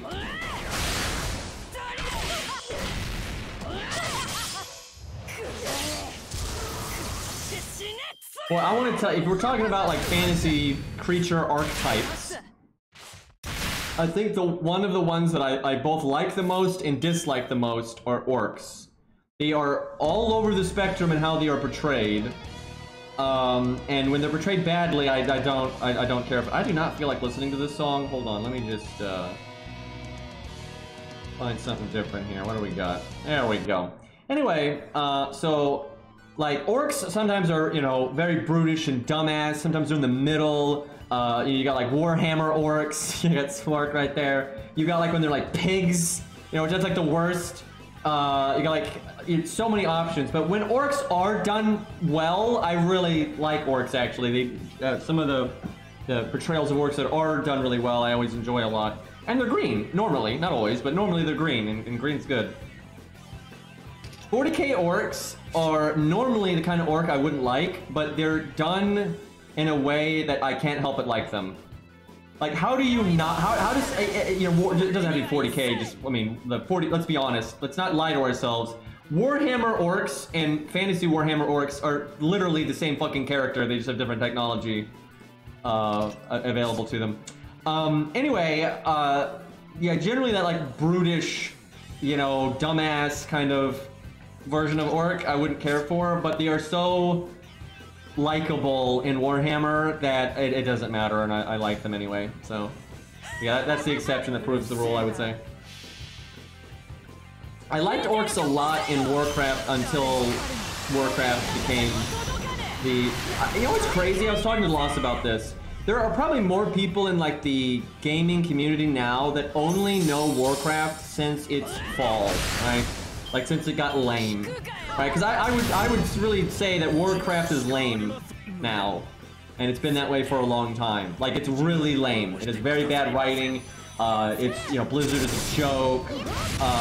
Just, I mean, Warcraft has been a shit show for like 15 years or something, maybe even more than that now. But about 15 years, 15, 12 years, whatever, somewhere in there. Anyway, so there's more people now that have only ever known it for that, right? But like when it was just Warcraft 3, right? There was no Warcraft 3 Remastered. There was no World of Warcraft. There wasn't all this just you know, it wasn't Activision Blizzard, it was just Blizzard, right? Warcraft was awesome. Like the original Warcraft 3, I loved to death, and I love the orcs in that, right? They were fantastic. But yeah, now Warcraft is like embarrassing, right? Like Warcraft is fucking embarrassing now. It's like that bad, which is sad, but you know, it is what it is. Also, no NP for you. We do this. Do I save the battery?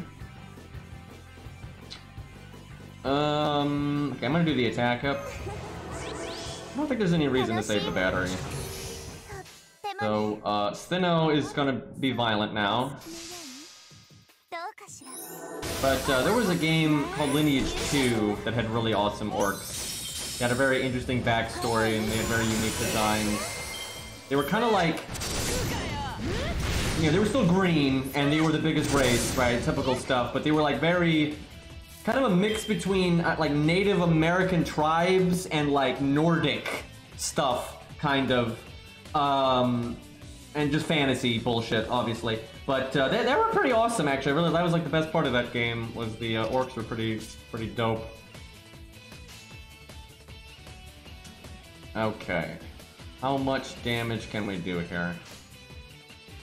Kind of comes down to the RNG. If we crit, she's dead. If we don't, probably not. Yeah, I would generally say orcs are cooler than goblins, but I like goblins too when they're portrayed well. When goblins are like intelligent, crafty, you know, I enjoy goblins a good bit. And there's a game series called it's got like 3 games in it. The first game is like called Of Orcs and Men, and there is a goblin in that that's like your companion. And then there's like a prequel to it that's set before it where you play as just the goblin and the orcs aren't even in it because it's like way earlier. It's like the goblin's own adventures, and it's called like I think Styx. Yeah, the goblin's name is Styx. That's it. And he's awesome. That shit, that universe, it's only in 3 games, really small, you know, developer, you know, not the best gameplay, especially in the first game. Although the Styx games are quite a bit better gameplay-wise. They're prequels, but you know, they're made after. Anyway, the goblins in that are really cool. They're like really unique and really intelligent, and they're like the protagonists, even though they're kind of evil. It's quite interesting.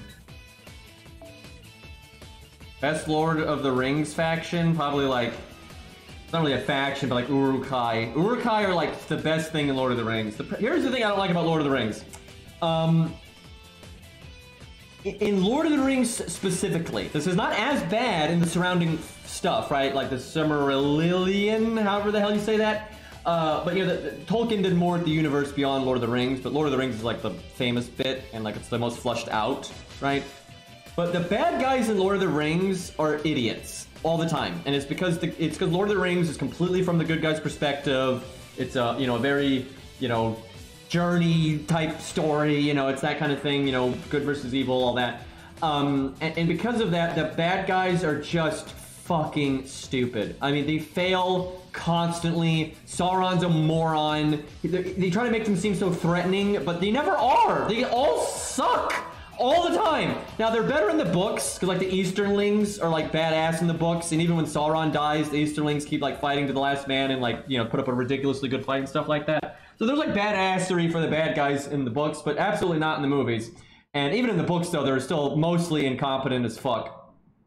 But like in the surrounding fiction and like the letters Tolkien would write and like how he would like expand on the universe, the bad guys were awesome, right? They had like way more capable, you know, lieutenants and leaders, and they would get shit done. And like in the Silmarillion, they would win a lot. They would like win major battles a lot. They would, you know, be intelligent, shit like that. But yeah, when you look at just like the movies, which is all most people know about it, their bad guys are pretty lame. You got like the ring wraiths. Right, like, oh look, they're all evil looking. They got like armor coming out of their robes. They're, you know, faceless. You know, it's all cool looking. But these suck. Who the fuck is intimidated by the ring wraiths?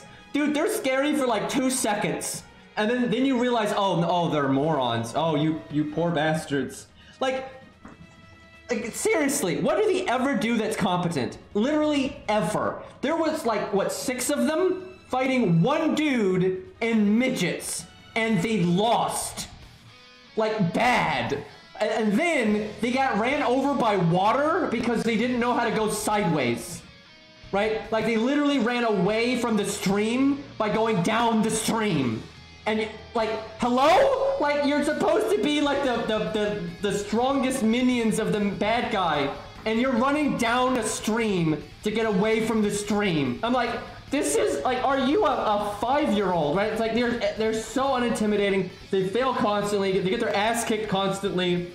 Just garbage, garbage, garbage, right? When the fuck did an orc kill anybody in Lord of the Rings, man? It's fucked up. But anyway, in terms of like, you know, the design and stuff, the Uruk-hai, or I guess literally the only competent thing on the bad guy side in Lord of the Rings. Like, I'm not even exaggerating. I think they're the only competent thing in the movies. And even in the books, for the most part, they're the only competent thing. So yeah, Uruk-hai are cool. They're kind of just like really, really badass orcs, so that's nice.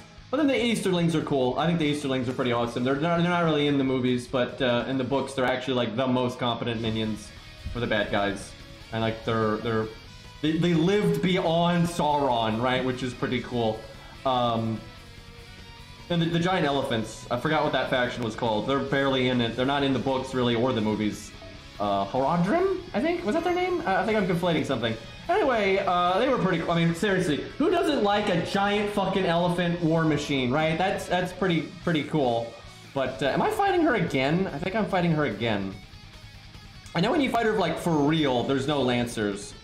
So, alright, who do we want to use this time? Let's go Romulus. Let's see if we can make that work. I should really give him command codes, but I'm not because I am a dick.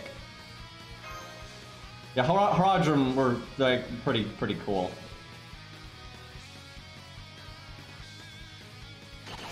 Well, dwarves are antagonists, or protagonists, excuse me. We were talking about antagonists there, but dwarves are cool.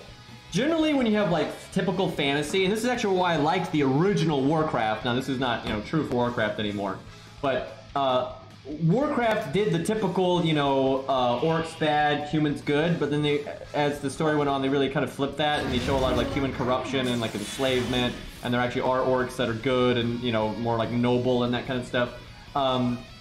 But so, and like, whenever you have the typical like Lord of the Rings setup with like elves, dwarves, humans, elves are lame.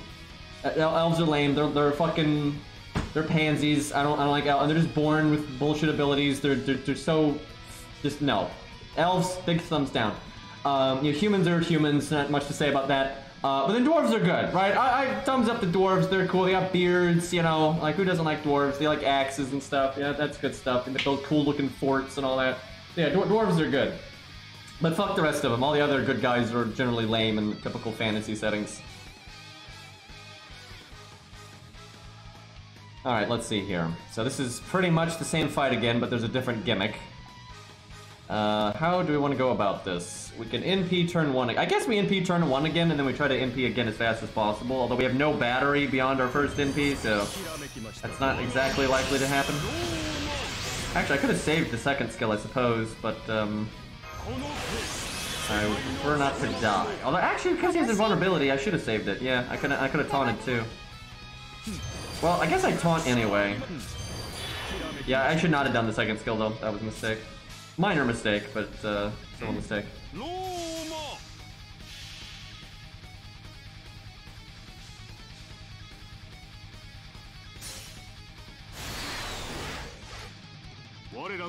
Not gonna lie, chat, I never liked Legolas that much.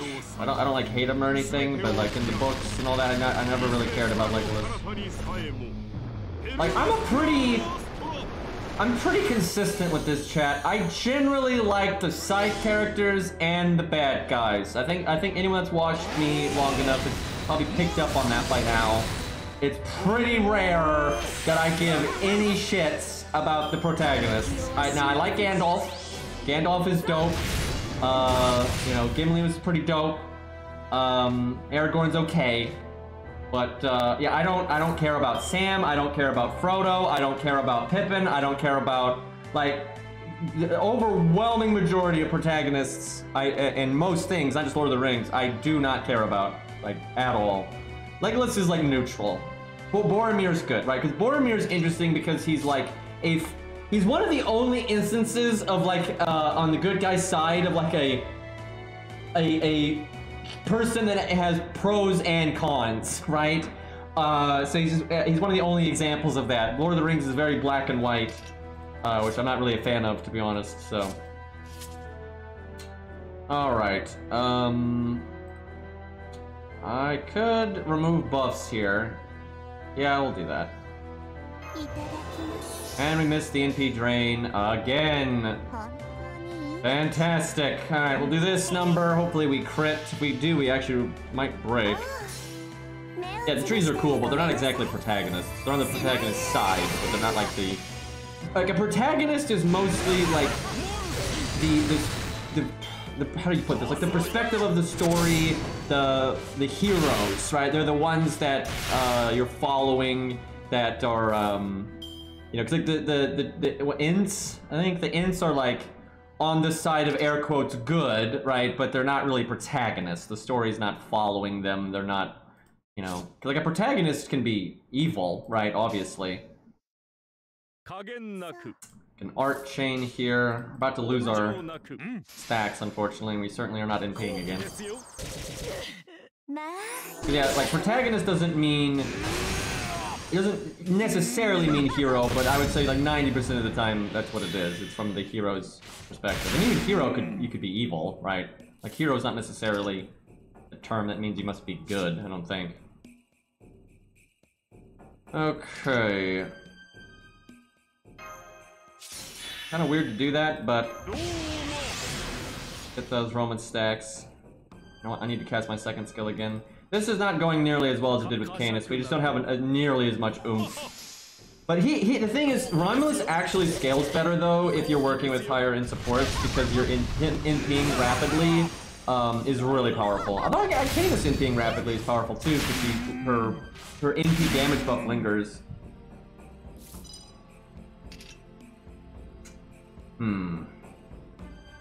Not believe it took us this long to break the first health bar.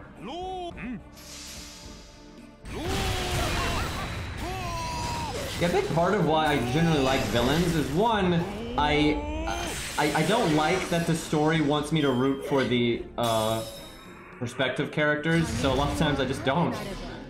Second off, a lot of times I find like the perspective characters or the main characters or whatever, they're just boring. They're just the writers are way more likely to make the protagonists safe, right? Lukewarm, universally acceptable. They're less likely to make a main character that's like, oh wow, that's, you know, that's interesting. Like, if you look at the cast of FGO, League of Legends, anything like that that has a really diverse cast in terms of, like, personality and motivation, right?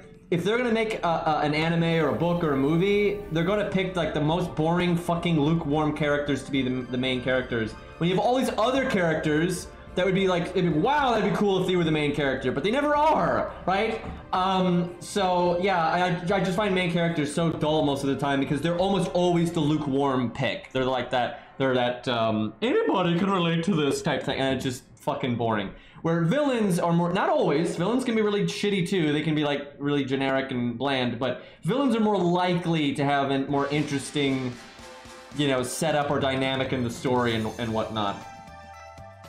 But every once in a while, you have a protagonist that is like, oh, hey, that's interesting, or that's a unique, you know, perspective to see the story through. Like here, okay, this is a big one. This is very simple, but this is really big. When I watch like an anime, a movie, read a book, etc., normally, like if the main character is faced with adversity in like a minor way, like maybe a character's not treating them fairly or a faction's not treating them fairly, because they want like the hero's journey and they don't blah blah blah blah and just they're trying to make that like typical personality, which is normally not like super I don't know how to put it. It's not very renegade, I'll put it that way.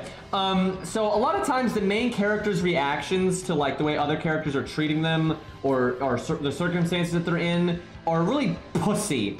And in like in a way that I cannot relate to or like at all. And it's just like so often I'm like, why are you putting up with this? Why are you doing this? Right? Like, this is stupid. I'm just sitting there looking at the protagonist just being like a joke for like hours on end, and I'm just like, somebody do something. This is ridiculous. Bad guys are normally have more of a spine or you know, or more proactive and crafty, or you know, trying to, you know, do stuff. And now again, there's you know exceptions to that, and there are protagonist characters that are more interesting and whatnot. But I just see like a lot of times you have like you know, like I don't. Here's a really simple example. You have like a fucking tsundere, you know, a love interest or whatever, you know, dual protagonist or whatever the hell the show is doing, or anime or book or whatever. But anyway, you got like some tsundere jackass, you know, being a dick, and they put up with it. Like, what the fuck are you putting up with that for? Right? It's ridiculous. It's like, the protagonists are always like that, right? They're always just putting up with nonsense they should not be putting up with, and I'm like, I'm not on board with this. I'm not rooting for that nonsense. You know, and yeah, for anime specifically, that's a big one. Like, for anime, that's a big one, where there's like some jackass tsundere just being a complete, you know, bitch, and the main character is just like, oh yeah, they're great. Yeah, because deep down, you know, I can see the good in them. Like, oh, shut the fuck up, dude. Like, I can't stand that stuff. Anyway, we'll save our second skill here, and maybe we can finally get a double NP going here, but that doesn't seem super likely. I could actually add a stack of Roman. Yeah, you know what? It's not that much bonus damage, but that's probably worth.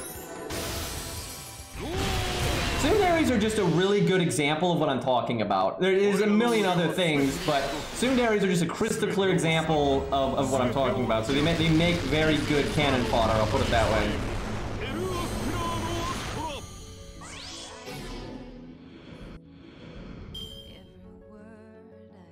I mean, hell, sometimes the villain's a tsundere, right? That happens, so...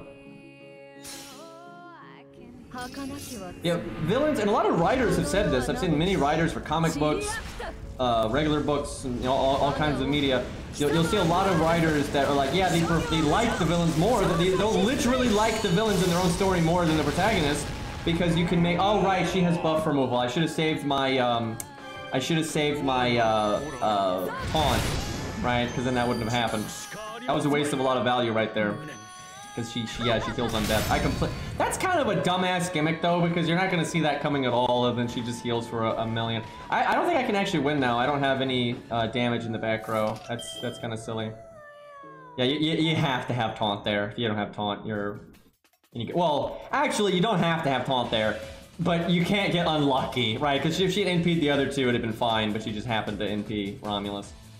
Romulus is a really bad pick here, though, I'm not gonna lie. I should probably go with something else. I don't really want to use a Berserker because it's a little too easy. Like, you can kind of just melt the boss with a Berserker. Like, I want to use someone at neutral so they can kind of show off, you know, what they got. I really don't like The Boys, by the way. I haven't watched a lot of it, but what I've seen of The Boys, now there's parts of it that are fine and there's some good actors in it and that kind of stuff, but what I've seen of The Boys, and I saw an interview with the showrunners that said this, their whole objective is to shove their political views into the show, and that's obvious, and it's trash. I can't stand that. I've only seen like bits of it. I don't know that much about The Boys, but what I've seen of it, what they're basically trying to say are conservatives are Homelander and his fans, and liberals are the good guys, like the not even like The Boys, but like the surrounding cast around The Boys are like the good guys. That's pathetic, man. Like that's just pathetic, right? Like I don't care what your political view is, if you're Republican, Democrat, right-leaning, left-leaning. It's just stupid, and that's just straw-manning so hard. And like the showrunner said that in an interview, that they are doing that on purpose, right? Because like they're very biased, and they're trying to like push their political. It's fine to have a political view on something, but don't put it in your fiction like that. I really think that's pathetic, right? And I think if it was pathetic if it was the other way around, right? If you were a showrunner, a writer, and you're more right-leaning, right?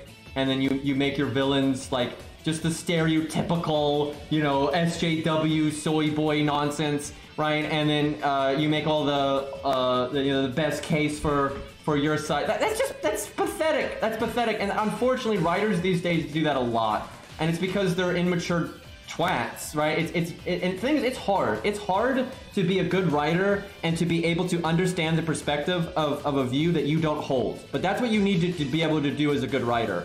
You need to truly understand people that think X, why do they think X? Where are they coming from? What is their reasoning? What's their logic? And you need to portray it fairly and correctly. Most writers fundamentally can't do that. And most humans fundamentally can't do that. Most humans are very bad at that. They're like demonizing people that don't agree with them, and they'll cherry pick the worst of their opposition and ignore everyone else, and that's just what humans do. And that's gotten really, tribalism. Long story short, tribalism. And that's gotten worse, I think, in storytelling in recent years. And I think it's because of social media. Just straight up, I think it's gotten much worse in storytelling because of social media. You know what? Let's go Mordred. That's a fun one. I'm not sure how she'll do here, but let's give that a bash. But yeah, I think social media has made people way worse about that. And I think a lot of up-and-coming writers now are just really, they've grown up with Twitter and stuff, and they're obsessed with politics, even though they know nothing about them. And they're constantly trying to shove their political views into stories where they don't belong. And I'm sick of it, right? And it's one thing if you want to make a story that's about politics and you want to use storytelling as a way to put your politics out there. I wouldn't, care to read it or watch it. But if you want to do that, that's fine. But what I see a lot of is writers inheriting popular IPs like Star Wars or Lord of the Rings or whatever, and then they use it as a vehicle to just push their political agenda. And I think that is pathetic. I think that's like the best way I can describe that. I think that is pathetic. And I don't like that. And I don't know that much about The Boys, but I know the showrunners have, as like a badge of honor, they've said that's what they're doing, right? They're not trying to hide it. And so I'm like, yeah, I don't really care for that. So yeah, I've kind of avoided it. But I know it's got some good actors in it, right? And good for them, and that kind of thing. But yeah, that does not really interest me because of that. Because again, I don't want the opposite of it either, right? I don't want the opposite of it either. I think that kind of like political straw manning is just silly. And also, I think people get I really think, because I think most humans don't like all the tribalism that happens, right? Because I think most humans are aware, even if they're like, they dip their toe in it a bit and they might like lean, one way or the other. I think most people are tired of tribalism, and they're tired of Twitter, and they're tired of everyone overreacting to everything, and everyone, getting extremist and stuff. I think people are really sick of that crap. And the last thing they want to do is go to their fiction and have it just right there, right? They don't want even more than that. All right, let's go Burr here. All right, we could taunt right now, I think have it back in time. I think I have to use it on turn 1. And then she has to not quick charge. Like, it's tempting because it's nice to taunt Mordred and get attacked and get your NP back when you have all these defense buffs. Why did I bring Stheno? I know it's a Stheno account, but if I'm not using Divinity and the enemy's not male, there is really no reason for me to have done that. Okay, I'm gonna do it. I may regret this, but I'm gonna do it. See what happens here. Save my second skill. Still do the attack up. Do I don't think I need this. I think the one defense up is enough, and then I heal after it. I may be being optimistic here, but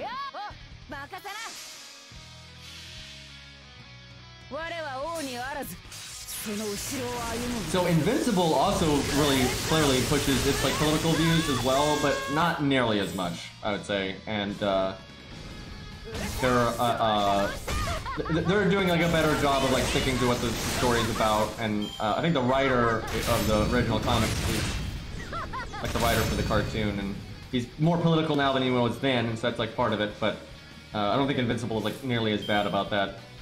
Although that could change, right? They have a second season coming, and it could be insanely political. I find a lot of writers today just can't help themselves. They're like, they get so.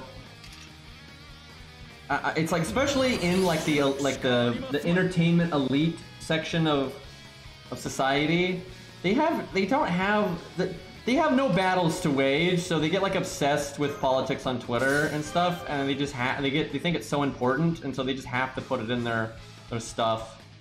It's very common, and you know, regardless of if I agree with their politics or not, I just don't like that kind of storytelling. I think it's pretty silly. But yeah, it's just kind of the state of things right now.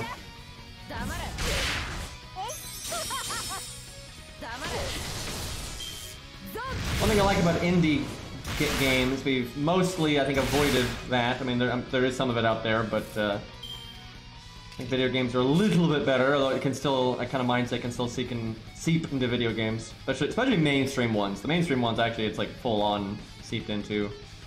Oh, it's like politics ahead of, you know, a good video game experience.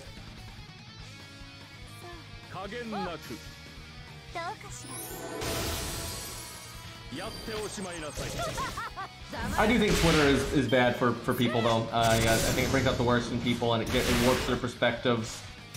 There's used to it, right? There's used to a lot of that technology, but yeah, overall, do I NP here just to break the goddamn health bar? Okay, we have clearly messed up.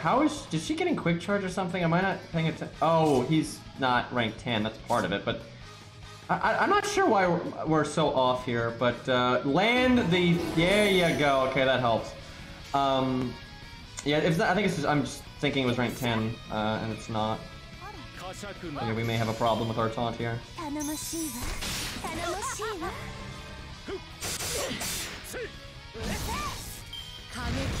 Oh no, I think Twitter is absolutely to blame. Like, it's not necessarily like the people that created it and things like that, but the type of interaction Twitter promotes and the kind of like socialization that it does, I think is a huge part of the problem. Yeah, there are other things to blame, absolutely, but I think it really does bring out the worst in people, and the human brain evolved on like the African plains, dealing with lions and monkeys, and you know, we spread out to, you know, jungles and things, and we moved all over the planet, right? Our brains did not evolve for like what Twitter is, and like the way people, there's a reason we get so tribal, because we evolved in tribes. Right? You know, big fucking surprise. So, like, the kind of the way we socialize with Twitter is very bad for our monkey brains, right? Like, that's, I think, long story short, that's the... So, this is so bad, dude. Like, it's not even Mordred, it's just bad luck. It's like, if I could NP right now, it'd be amazing, but the boss has 7k health. I mean, like, this is so bad, and I'm one turn off of our taunt on the NP turn and stuff. So, like, this is super, super bad. Yeah, this doesn't work. I mean, Mordred can work. That was just, I mean, that was such bad luck. I probably just need to bring single target, but I'm trying to make a neutral AoE work.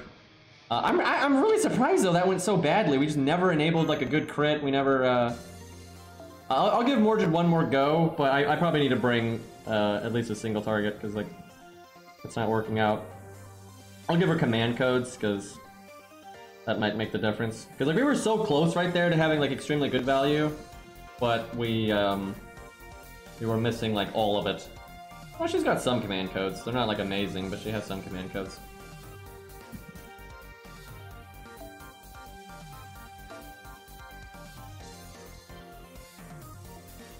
Okay, it doesn't also help that I'm too lazy to set up my back row, because if my front row fails, we're just like completely dead in the water. Like our back row is not gonna do jack shit. If she was upgraded, she'd actually be really good, but she is not. Okay, that's a little bit better.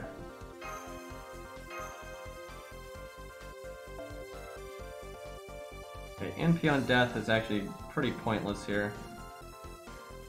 Go with Kenneth, CD, if I have it. Actually, I might not have it, so then we might need, Sunlight. Yeah, I got, how do I have 3 Sunlights, but no Kenneth?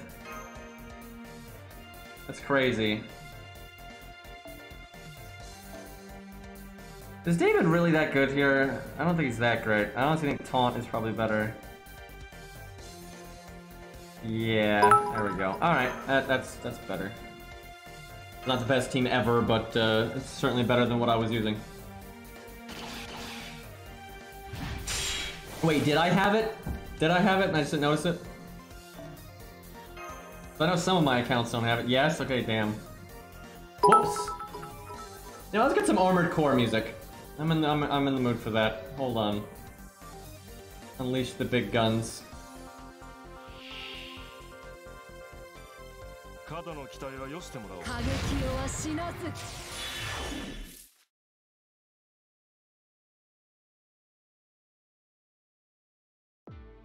Alright.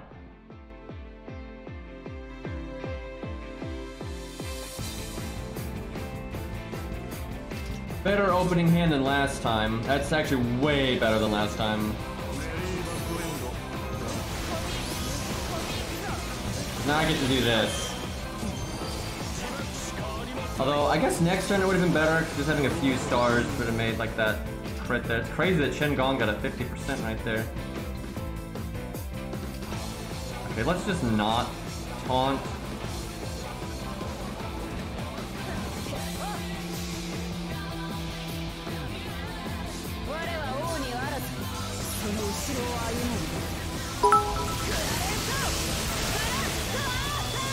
Boy, what on earth is the context there? I know what you're talking about, but nice crit, Mordred! You got double crit up, Buster up. I blame Shen Gong for somehow getting 50% crit chance when Mordred has the Buster Star absorbed. That is so depressing. We just missed out on so much damage.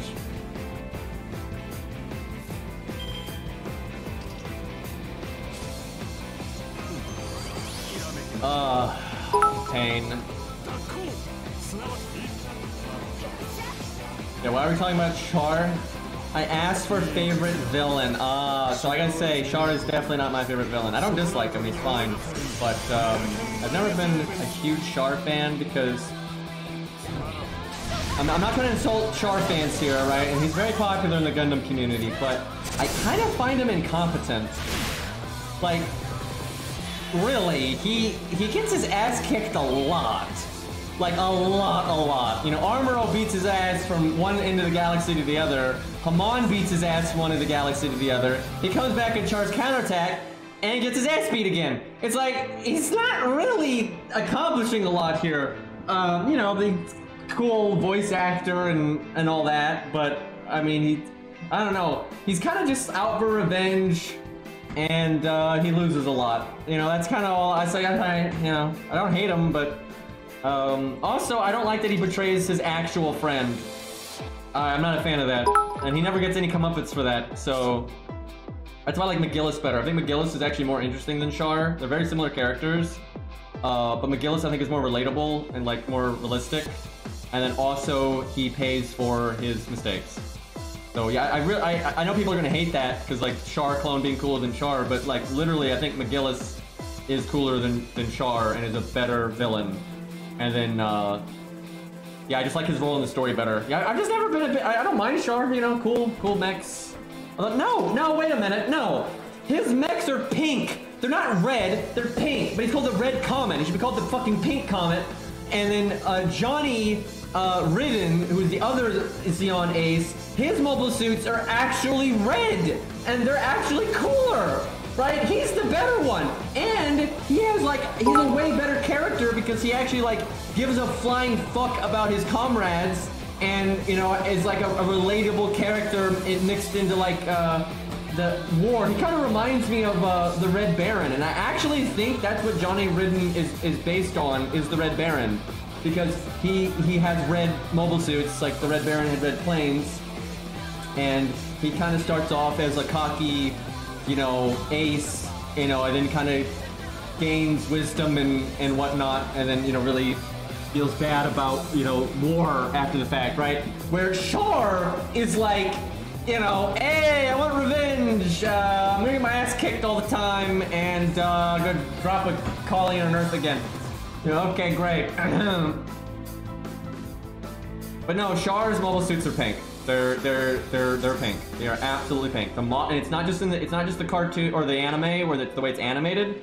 If you look at the models, it's pink. His suits are pink. The only one of his that is red is Sazabi, and Sazabi is the only one of his suits that I like, by the way.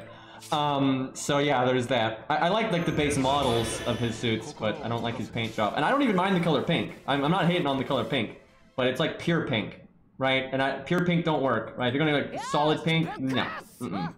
Solid red can work, but solid pink don't work for me. Yeah, I'm like really hating on Char right now. And again, I don't like hate Char. I'm kind of lukewarm about him. So.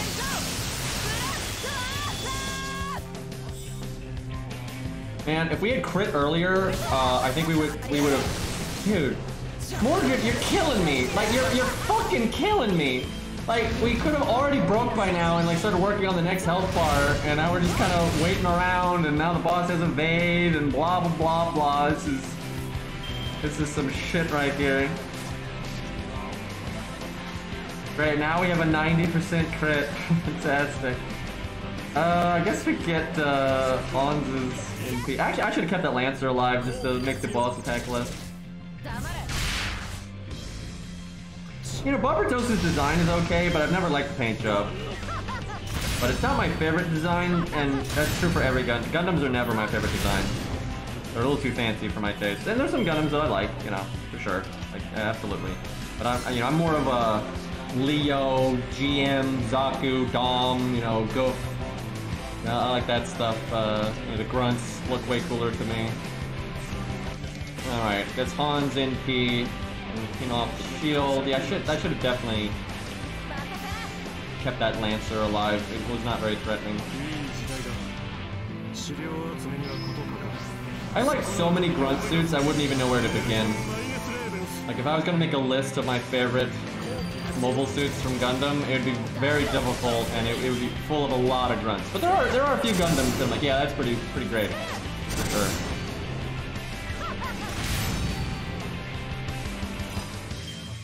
Okay, I think we keep Hans, or do we keep Shen? I think we keep Hans because he has more health.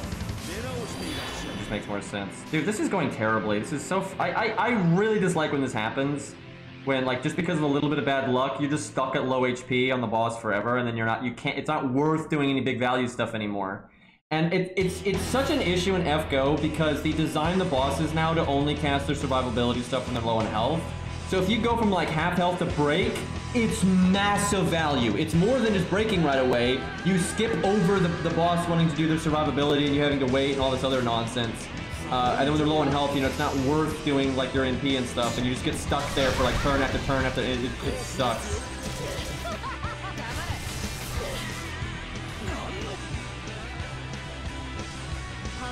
Because like I could have so easily broken by now if we had just crit earlier, and then like now she wouldn't heal, and so now I'm gonna like this NP I'm about to do. I could have done in the next health bar, and I could have done it like 4 turns ago. But now I'm kind of making up for where, you know, like where the fuck up was. We're having to make up for it now.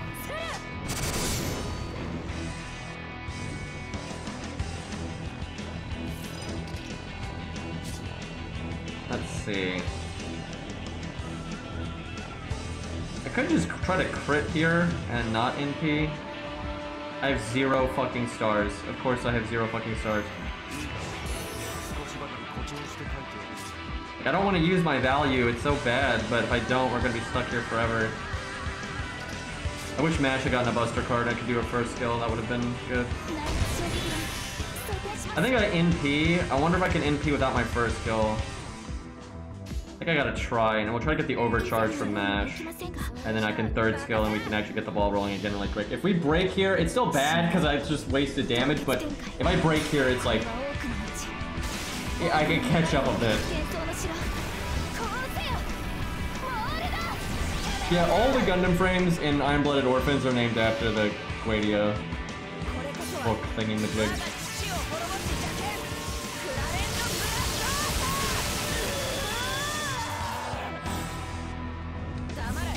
Oh my god. It's like, now's a great time to crit. We got these 18 stars. Oh wait, no Buster cards, so.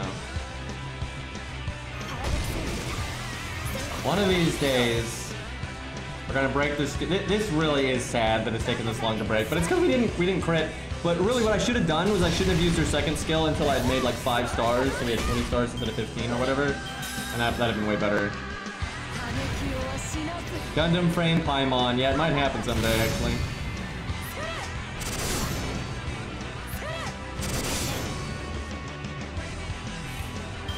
Okay, we can finally do a good turn, and this time we have plenty of stars.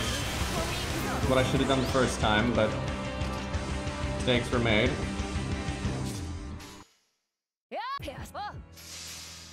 I mean, I think Mordred's doing fine, really, for being AoE neutral. It's just a bit of bad luck here.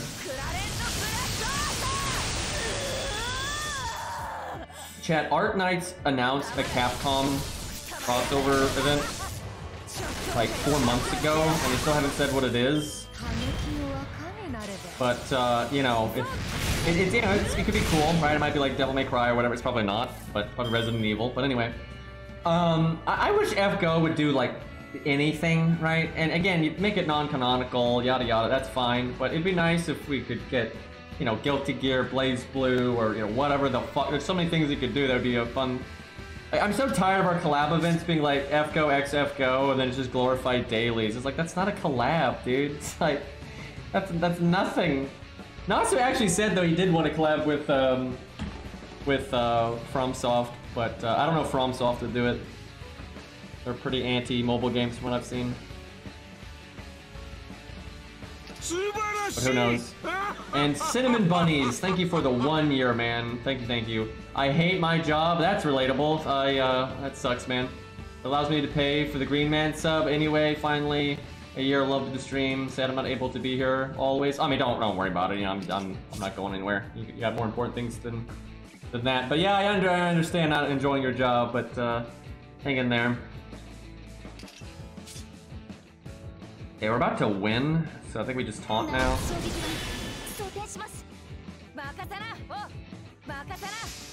That'd be cool if they put FGO on PC proper.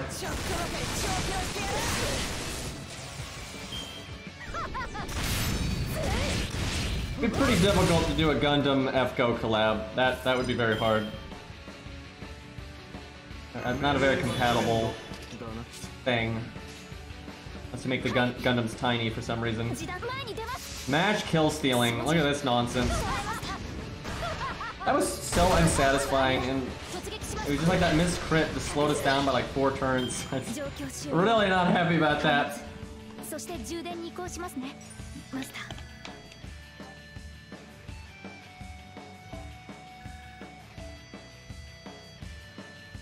Yeah, that happens a lot, Zert. I remember when I was young and I never had a job where I like full-on dealt with the public, especially for like my whole job, but I worked at that pizza place, and for the majority of my time there, I ended up, you know, doing cooking and oven and that kind of thing. But I interacted with the public enough while I was there to know the woes of people that have to deal with that kind of stuff. And because even what little I did, what little I interacted with the public in that pizza place, it made me very jaded very quickly, man. It like, wow. Like, whoo, boy, like, it's hard to even describe to someone that doesn't deal with the public just how much bullshit there is, where you have like people like with pizza, you'd have people basically intentionally ordering the wrong pizza then to try to say that you gave them the wrong pizza so they could get a free pizza. right? Shit like that, right? And that's just the tip of the iceberg, but like that mindset, right, is it's like, you gotta be kidding me. And they just like all the entitlement and people thinking that, you know, they're perfect so they can get on you if you make a mistake and stuff. It's like, nope, nope, nope, nope. Yeah, I thankfully mostly was in the cooking side of things, so I didn't deal with it that much. But yeah, what little I did not care for it. Okay, this is what I really do try to give people some positive, because it's easy to get jaded and that kind of stuff. What's bad about customer service or dealing with the public is that there's no filter for idiots, right? They have access to you regardless of anything, right? And so there's nothing stopping, and actually it's almost more likely. You have people that go to like food, like restaurants and stuff, to basically feel like they're important and try to boss people around and stuff, right? Because they're like miserable in their life and they're trying to, you know, feel important or something. It's you know, spreading the misery. So the thing is, yes, a lot of people can be stupid, right? But in your own life, you know, outside of, you know, work and stuff, you can have a proper filter and get a lot of people, you know, acquaintances and friends and stuff that aren't idiots and aren't going to treat you that way, and you know, it can be a very positive thing, right? So you don't want to lose like all faith in, you know, people just because you're being forced to deal with a bad sample size, right? Because you know, I get it, but yeah, you don't want to, you know, lose your objectivity. And yeah, really, generally, you're gonna have more good customers than bad. It's just the bad ones stand out so much. Okay, this fight is a bit harder. So this one, we might actually use a Berserker. Now, Mori is very, very good here, but I've already done that twice, actually, so...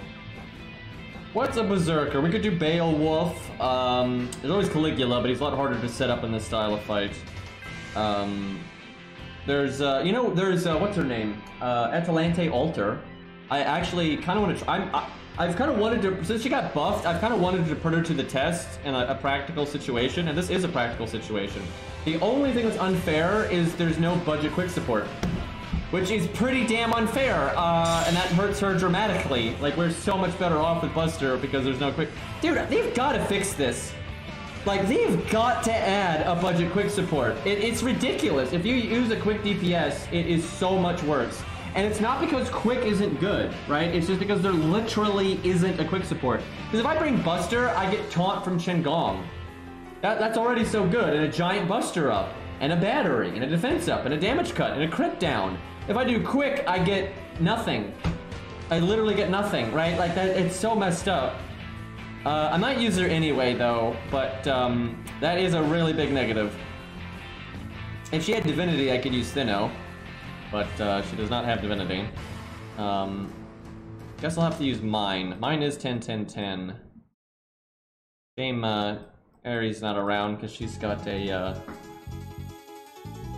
much bigger one than I do. But let's see here. I'm gonna definitely have to give her command codes, because mine's level 80. So we're gonna have to... no quick support, so we're gonna have to really do our best here. This is gonna be tough, I think. Kinda sucks though, this isn't gonna really put her to the test though, just because we don't have a proper team for her. But that's kind of an issue with quick units.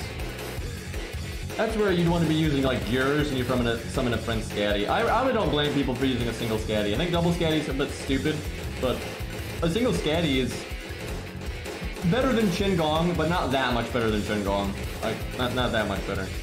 And because there is no budget quick support, I mean, what else are you gonna do?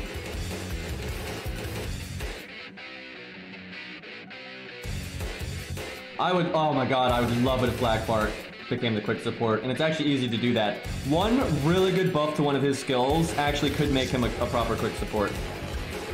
It'd have to be a really good buff, but you could do it. You absolutely could do it.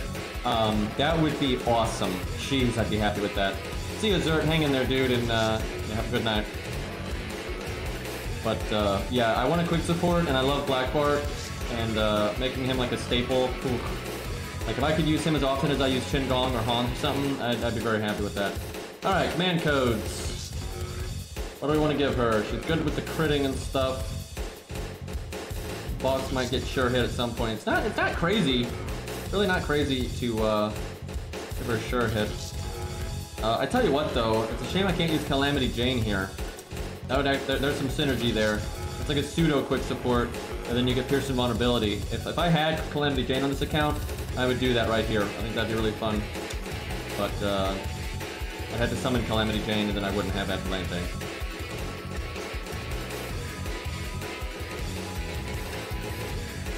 Alright. You can make it like quick up team wide, bigger numbers, and then like stars per turn. That's really all he needs. But you could also do something fancier, like giving him utility with like crit down, or taunt, or buff removal, or buff block. You know, there's a lot of ways you can go with him to make him a viable support. Alright, we will give her Anti-Servant. I actually forgot to look if the enemy was Servant or not, but I figure they are, so I'll just do that.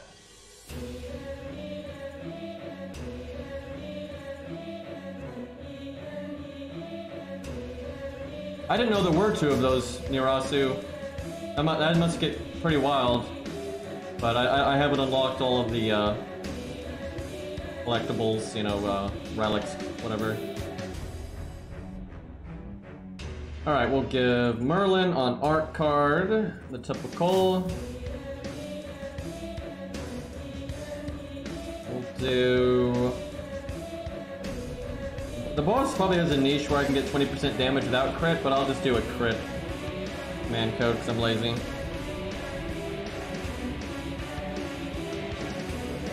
It's Star Bomb on quick is good.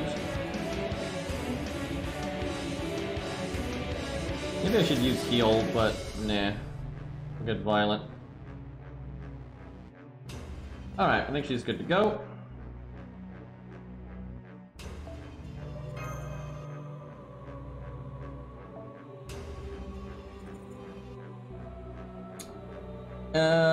Let's see. So no quick support. So Hans is pretty much all we got.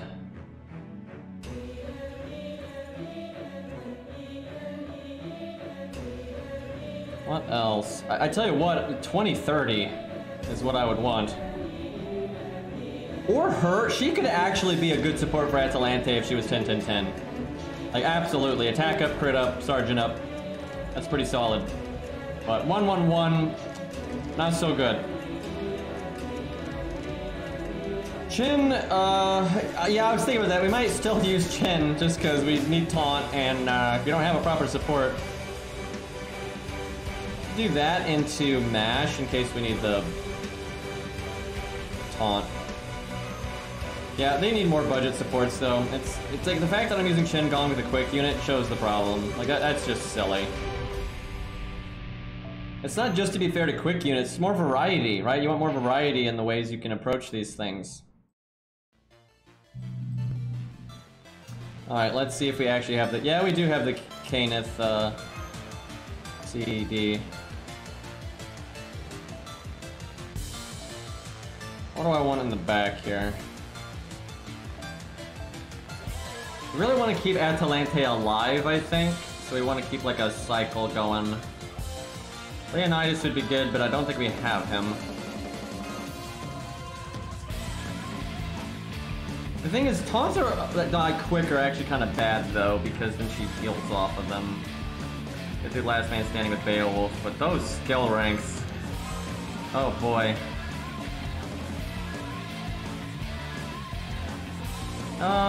She won't get anything off the NP with that, but Beowulf could, and I could use it for a crit. I'll do it. I have no star bomb, so... Probably should have given Hans a different CE. I just caught myself. I almost said CD. That's how paranoid I'm getting.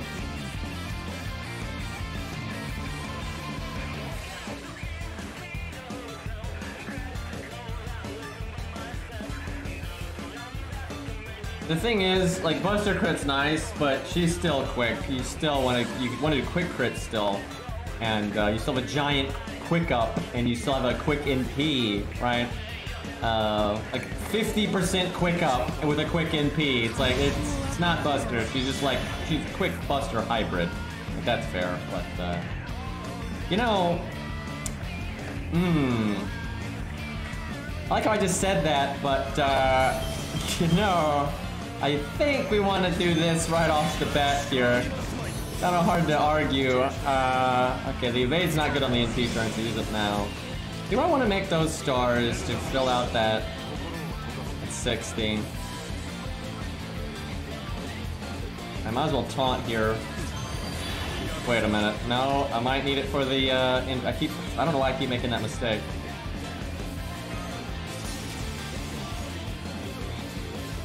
I'd love to save these stars. It's 60%, chat. I am favored to crit here than not. So, you know, clearly this is the right play. Alright. That would really suck if we didn't crit there.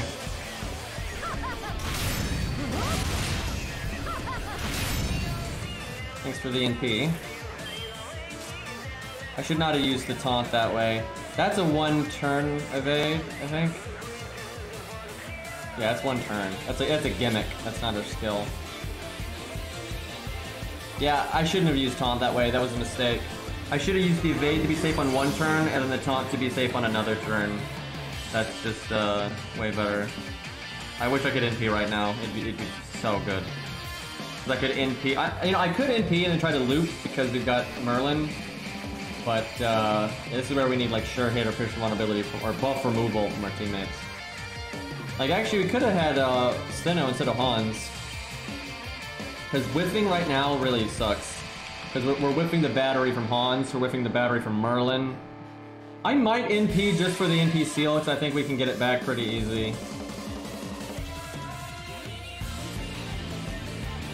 That is such a silly thing to do though, because it's so much damage on our NP. But like, we're gonna get a lot back.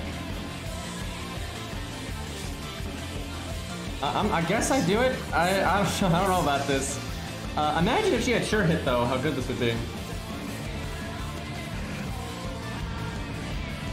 Yeah, I wouldn't have done this if I didn't have the art card with the Merlin, with Hans's third skill. You know, I wouldn't do it otherwise, but we can get so much NP back. And the NP seal is nice. Yeah, give her an anniversary buff in a few days and give her sure hit.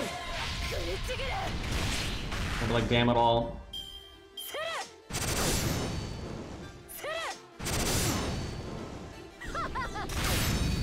Yeah, see right there, you know, I should have had taunt and evade for 2 different turns. That would have been better. I should have already cast this as well.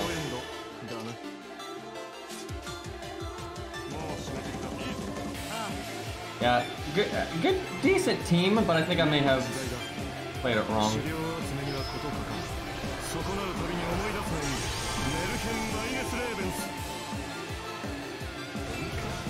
Yeah, if we didn't land the NP seal there, I would have been very upset, because then there was no reason to do it.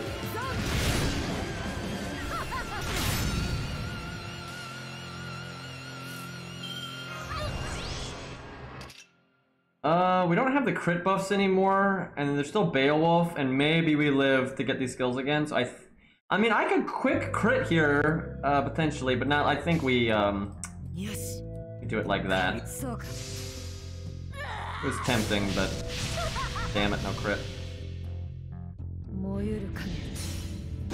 Oh, she has no magic resist. Okay, I thought she would. It's just the kind of. I guess Avengers don't generally get that though. I mean, they can slap it on anybody, but yeah. When I think about like what Avengers are lore-wise, that would be kind of stupid if they had magic resist. To be honest.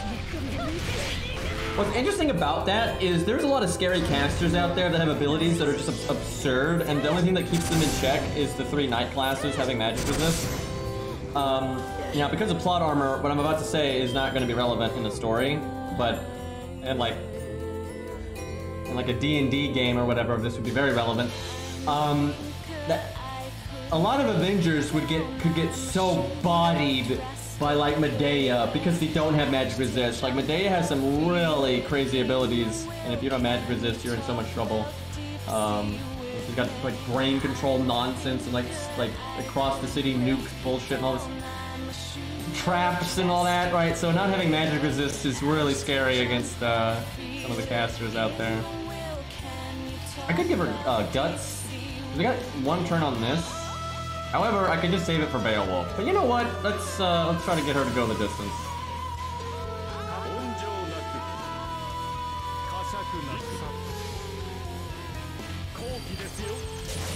Yeah, lore Medea. Very much lore Medea.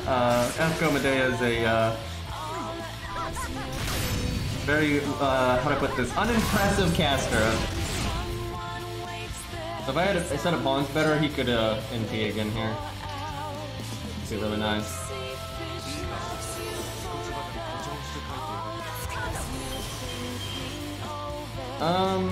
Star Bomb, 70% is pretty good, chat, and we'll save that for Beowulf.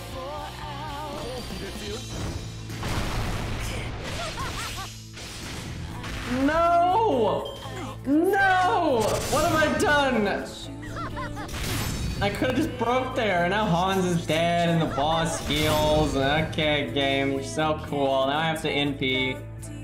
So I could have NP'd the next health bar. Alright, I might as well evade here, because I can't use it on the NP turn. And I can save Mash. And I should just taunt on Mash. I'd like to do Mash's NP, but let's do the quick. Man, Atalante probably could have done all 3 health bars if one, our luck was better, and also I played better. I did make mistakes. So I probably could have had Atalante do the whole fight, but that's not gonna happen. The NP seal's nice though, I tell you what, that's no joke here. That's really nerfing the hell out of the boss. Because the boss is really scary when she gets kills, and the NP is how she gets kills.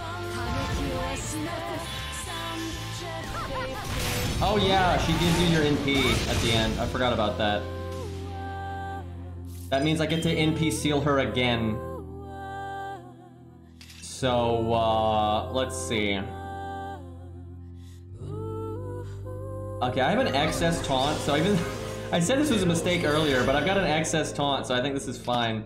Okay, chat, I'm about to give... Even though Mash doesn't get the crit buff, I'm about to give Mash the buff. I shouldn't. I absolutely shouldn't. We even have Beowulf. I should not do that. But it's very tempting to do that. I think we finally Mash NP. But I mean, we don't really need it. Yeah, we'll do that. That was pretty damn tempting. Because, yeah, she would have done like 45k or 40k or whatever. Yeah, 45k, I think. But it's way better on a Berserker. It's not even close. They're counterclassing, they get the crit buff. We have Star Bomb still. Like, it's much better to wait. And like, if Mash could have gotten someone else's like first card Buster bonus, it would have been kind of legit. But she couldn't, so it cuts her damage by 50%.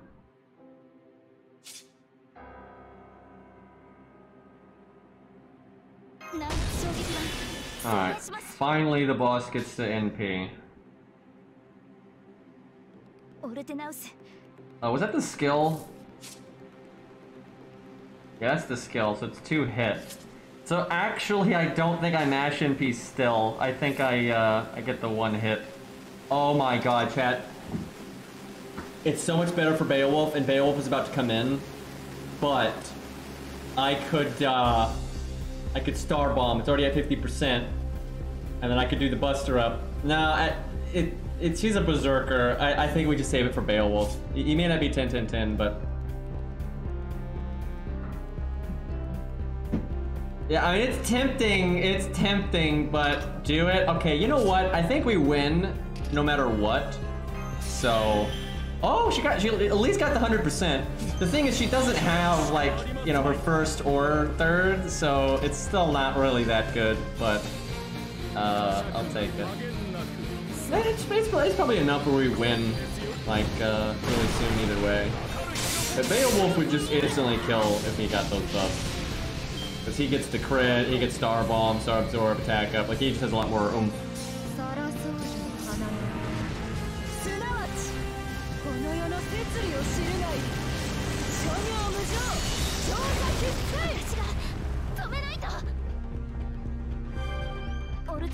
Oh, right. Oh my god, I made such a mistake. I should not have done that at all. I forgot it worked that way. That is so dumb that it works that way, by the way. Like, that is super stupid. I should have saved the Star Bomb. Beowulf would be way better, because Beowulf can 100 to 0 with it. Yeah, I threw that damage away. I completely threw that. That's so dumb that it works that way, though. That's so stupid. She healed for so much because of that. So I wish George wasn't here. Actually, George is nerfing us right here. Like, absolutely. Because he's stalling, but we don't need stalling. He's gonna heal the boss. So, like, he's absolutely hurting us here. Dude, that was such a mistake, though, using that Star Bomb. Like, that is so bad.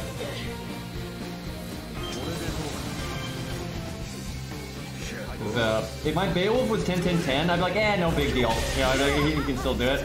But because my Beowulf was like 4-4-3 or whatever the hell, it's not so good.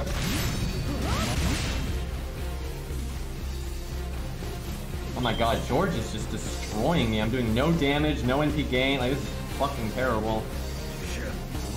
Well, this is a bad situation of my own making. Like, I knew better, so it's definitely my own fault. All that time George bought me did nothing. Like, we're at the same health. Like, all he did was give the boss a bunch of NP meter, which is bad, so. Okay, we'll get our NP from being attacked. So I have to win next turn, which if I was 10-10-10, I'd be like, oh yeah, no problem. But, I think we got it. I think we still got it.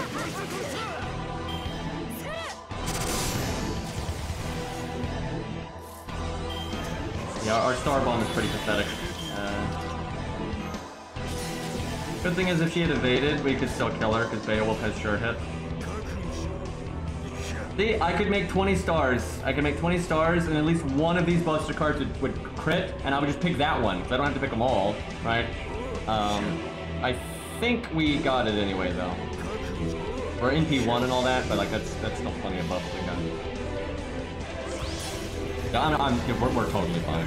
We have the 3-of-a-kind bonus, we have extra defense down. But it would have been just so much smoother if I'd saved the Star Bomb. There was no reason to risk that, because like, the damage went into the void.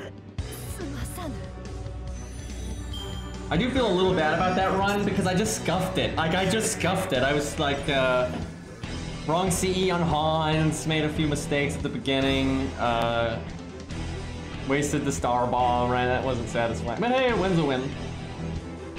We got the W.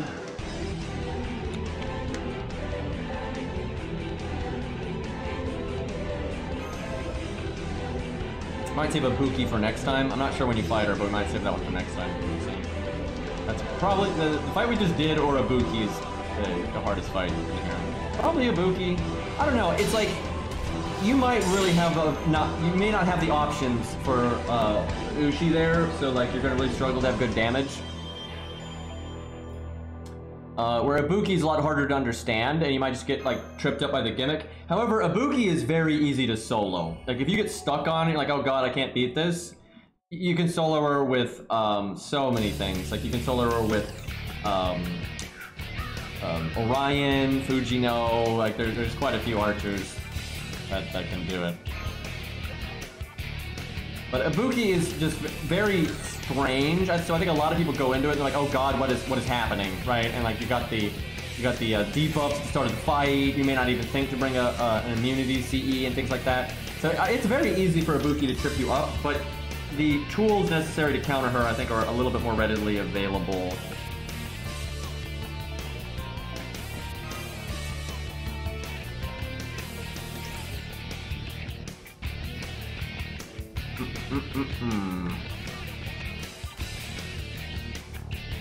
Don't want to bring here. It's fine.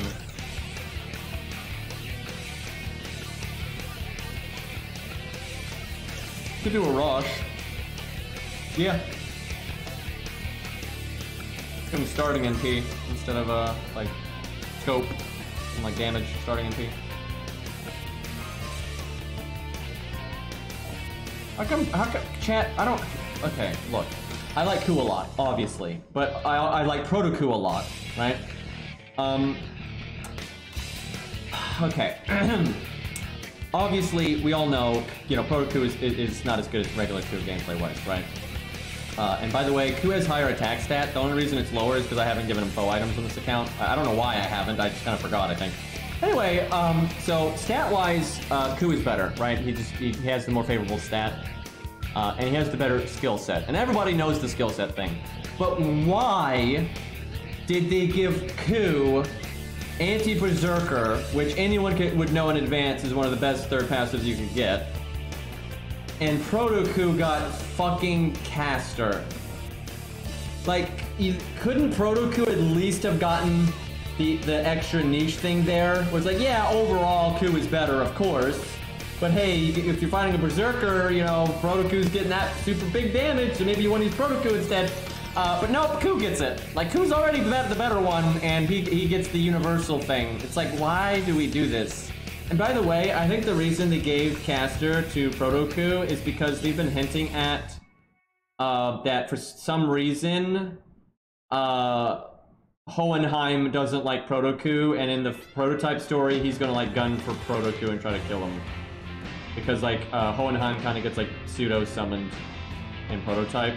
Because, you know, he's from Prototype Fragments. And he's got like a connection to Proto-Ku's original master, who's dead at that point. But then, like, you know, Proto-Ku might want to like event, because Proto-Ku's probably going to figure out that the reason his master was cursed, and honestly, the reason she's so deranged and is like, you know, all these problems, is because of Hohenheim, right? Hohenheim is why she has trust issues and doesn't like servants and, you know, all that stuff. So Proto-Ku's probably going to try to kill Hohenheim and vice versa. I think that's why they gave him Anti-Caster, because Hohenheim is a caster, right? But that's stupid, and, you know, that story's not even out yet, for God's sakes.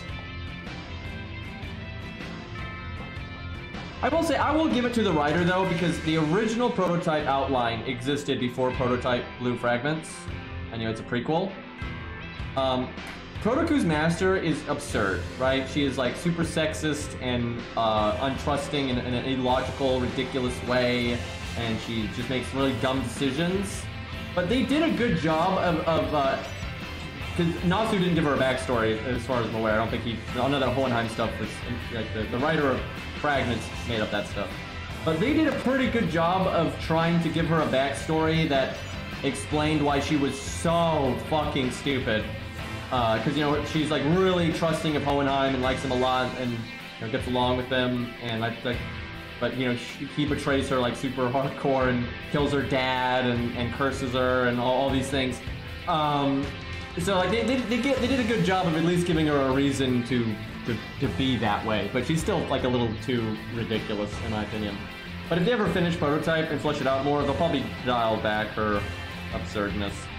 I would hope so, anyway, because she's pretty damn stupid from what they outlined. Do I have the Anti-Berserker command code? Or, CE? Do I have it? Like that extra verse nonsense. I don't think I have it. Alright. We'll do, let's do it this way. Yeah, it'd be nice to get some more prototype stuff.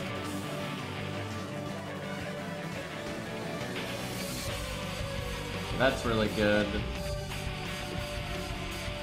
That's not, but oh no, actually I do. It's right here. Level 20. No starting NP, but just bruiser them to death. Do I have his third passive? I do. Okay.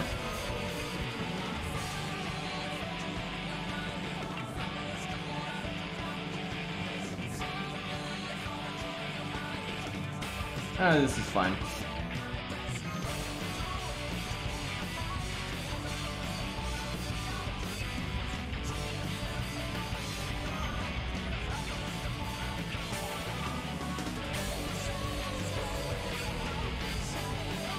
I wonder if we're going to get any animation updates with the anniversary. We generally don't. It's not like a standard thing, but they haven't done any in such a long time. Ku's final stitch art's fine. But it's him in stage 3, and I don't like the stage 3 as much, so. But, you know, in terms of, like, art, you know, it's fine. But, yeah, Ku's fashion is kind of a disaster. No matter what stage he is in. Let us not kid ourselves here. I'm sure someone out there thinks he has good fashion, but I am not one of them. Darius animation update would be awesome, but that doesn't seem like one he would do. But they would do. Nothing wrong with the color blue, but it doesn't really work when it's a solid skin-tight suit. Chat, maybe they're gonna like... Remember the original... Does anyone... I might be alone in this, I don't know. Does anyone remember the promotions for FGO before the game was out? Because I remember seeing them, right, like before the game was even out. I didn't even have a smartphone back then, by the way. Because it was a long time ago. But yeah, the original like trailers, they made these little anime trailers for FGO. Does anybody know what I'm talking about? Because I have a feeling a lot of people don't, because that was like 7 years ago, or even 8 years ago. So it was a good bit before the game came out. But they made these little anime trailers for FGO before the game came out. And seriously, I don't think anyone knows what I'm talking about. I have a feeling I might have been alone in this. But also, before I get into this, something that was really interesting about those trailers was because back then, Fate wasn't that popular yet, right? It was starting to get more popular because I think those trailers came out a little bit after the Fate Zero anime. So Fate had started, but it was before Unlimited Blade Works, like the Unlimited Blade Works anime and all that. So I mean, this was a long time ago, right? This was well in advance of the game actually releasing. And so because it was when Fate was smaller, there actually weren't that many known servants back then.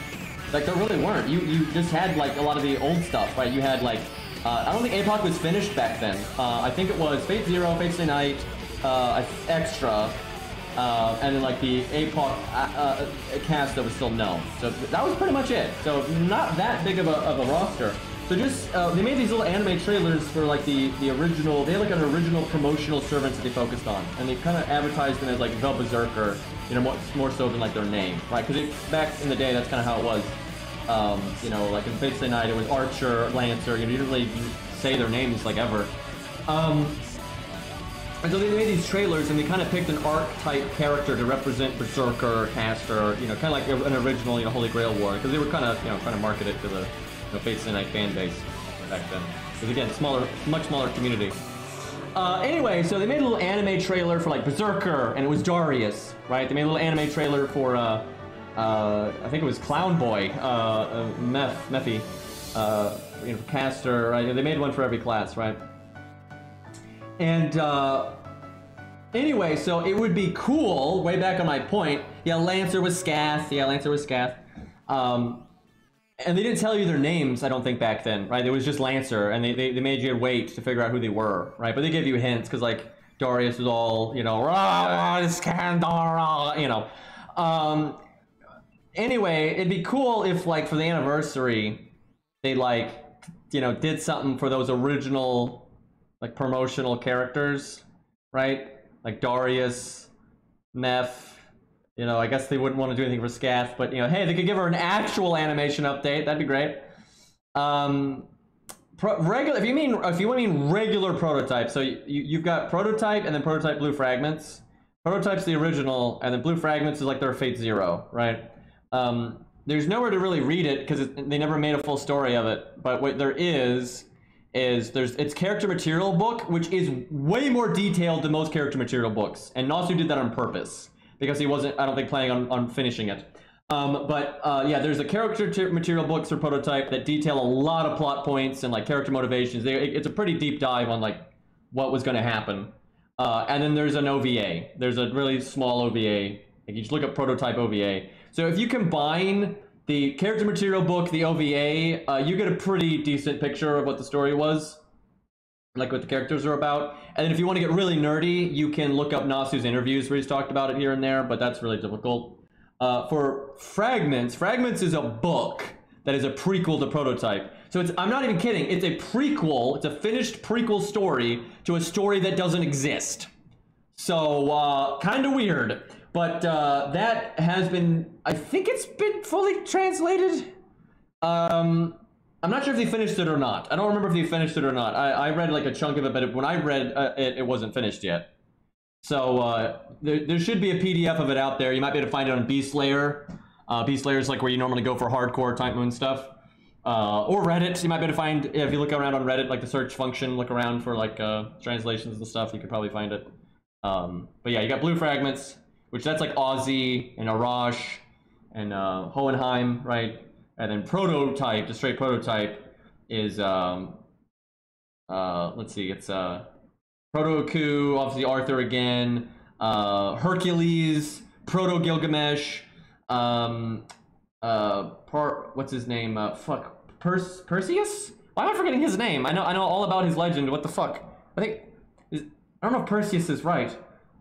Am I crazy? I swear, you get so many legends in your head, you start getting things mixed up. But anyway, you know, killed Medusa guy. He's in there. But yeah, unfortunately, it's just not a finished story, so good luck. Oh, alright, what am I doing here? Bonk Assassins is what I'm doing here. Yeah, he's the writer. Dude, I'm so glad though if you like really look into where that successful Shinji line comes from. They're like, they cast doubt on that, and where it's like, yeah, Medusa's probably just salty and she's projecting, and like that is what's happening. Like there are some vague similarities between Perseus and Shinji, but they're very different characters, and it's very much Medusa being salty. It's just kind of funny to see Medusa like that. You know, she's normally very cool, calm, and collected. You know, she's like the logical one. But, yeah, she's definitely biased when it comes to that.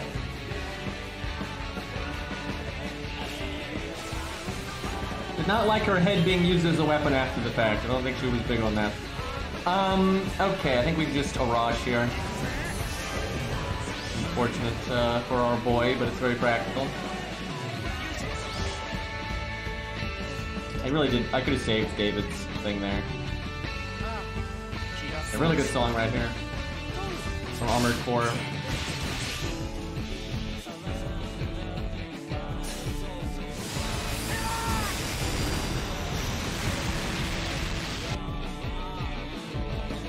Yeah, you know, I could see like Hades doing that. You get like a flashbang power up and it's Medusa.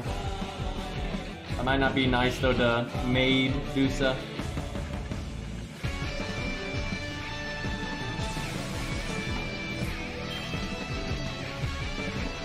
Alright, let's see here. So, no guts this time. Got all of our cards, so I kind of want to go ham here. I could do the crit buff, but then I'll lose the evade. But you know what? We aggro. We're in kill it mode. I'm probably going overkill here, though. I'm not sure this account has David's anti-berserker passive unlocked. I might be able to get it, but I'm not sure I ever bothered to go grab it. I need to play Hades again. I haven't played it in a really long time, and I think it's been updated a bunch. And I'm going to be super rusty, so it'll be really difficult again. And that's like where the fun is. So, yeah, I could see that being a bonus stream soon. We have like a week to kill before the anniversary, so that sounds like a good time. Probably should have cast his first kill. David's. Oh yeah, I'd love to play Dead Cells again. I love that game, and that Twitch integration was so cool. But last time I played it, the Twitch integration was just broken. Like, it wasn't on my end, it was on their end. It was just broken, and I don't know if they ever bothered to fix it. If it's fixed, I'll play it in a heartbeat. Love that game, and that would be very, very fun. The Twitch integration was so much fun, and like what I would hope is that they've fixed it and they've expanded on it, right? That's what I would hope for, but I don't know if the devs like really support that game anymore.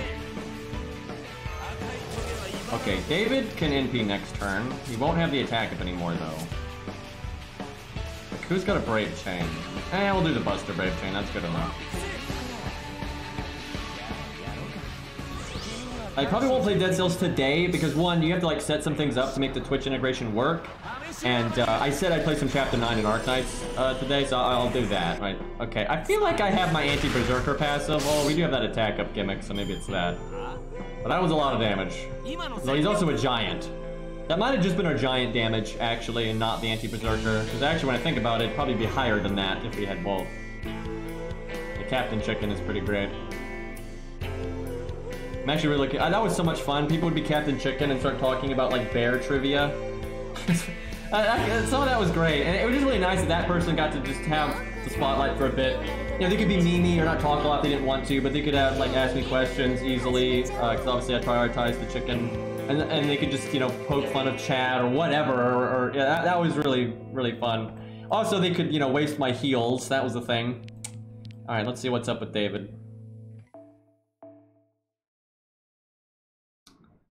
Alright, do I have Smart Sort on?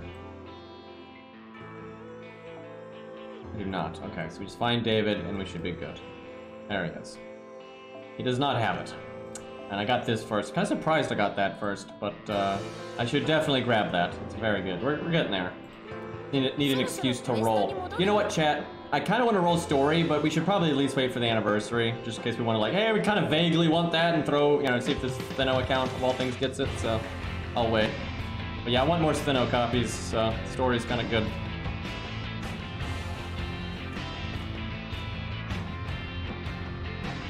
No, this account hasn't acquired much of note, I would say. Well, I actually, no, that's not true. It rolled story and got Achilles over and over again from story summon, and then we picked Achilles as a free 5-star, so he's in P3. So, that's the thing. But other than that,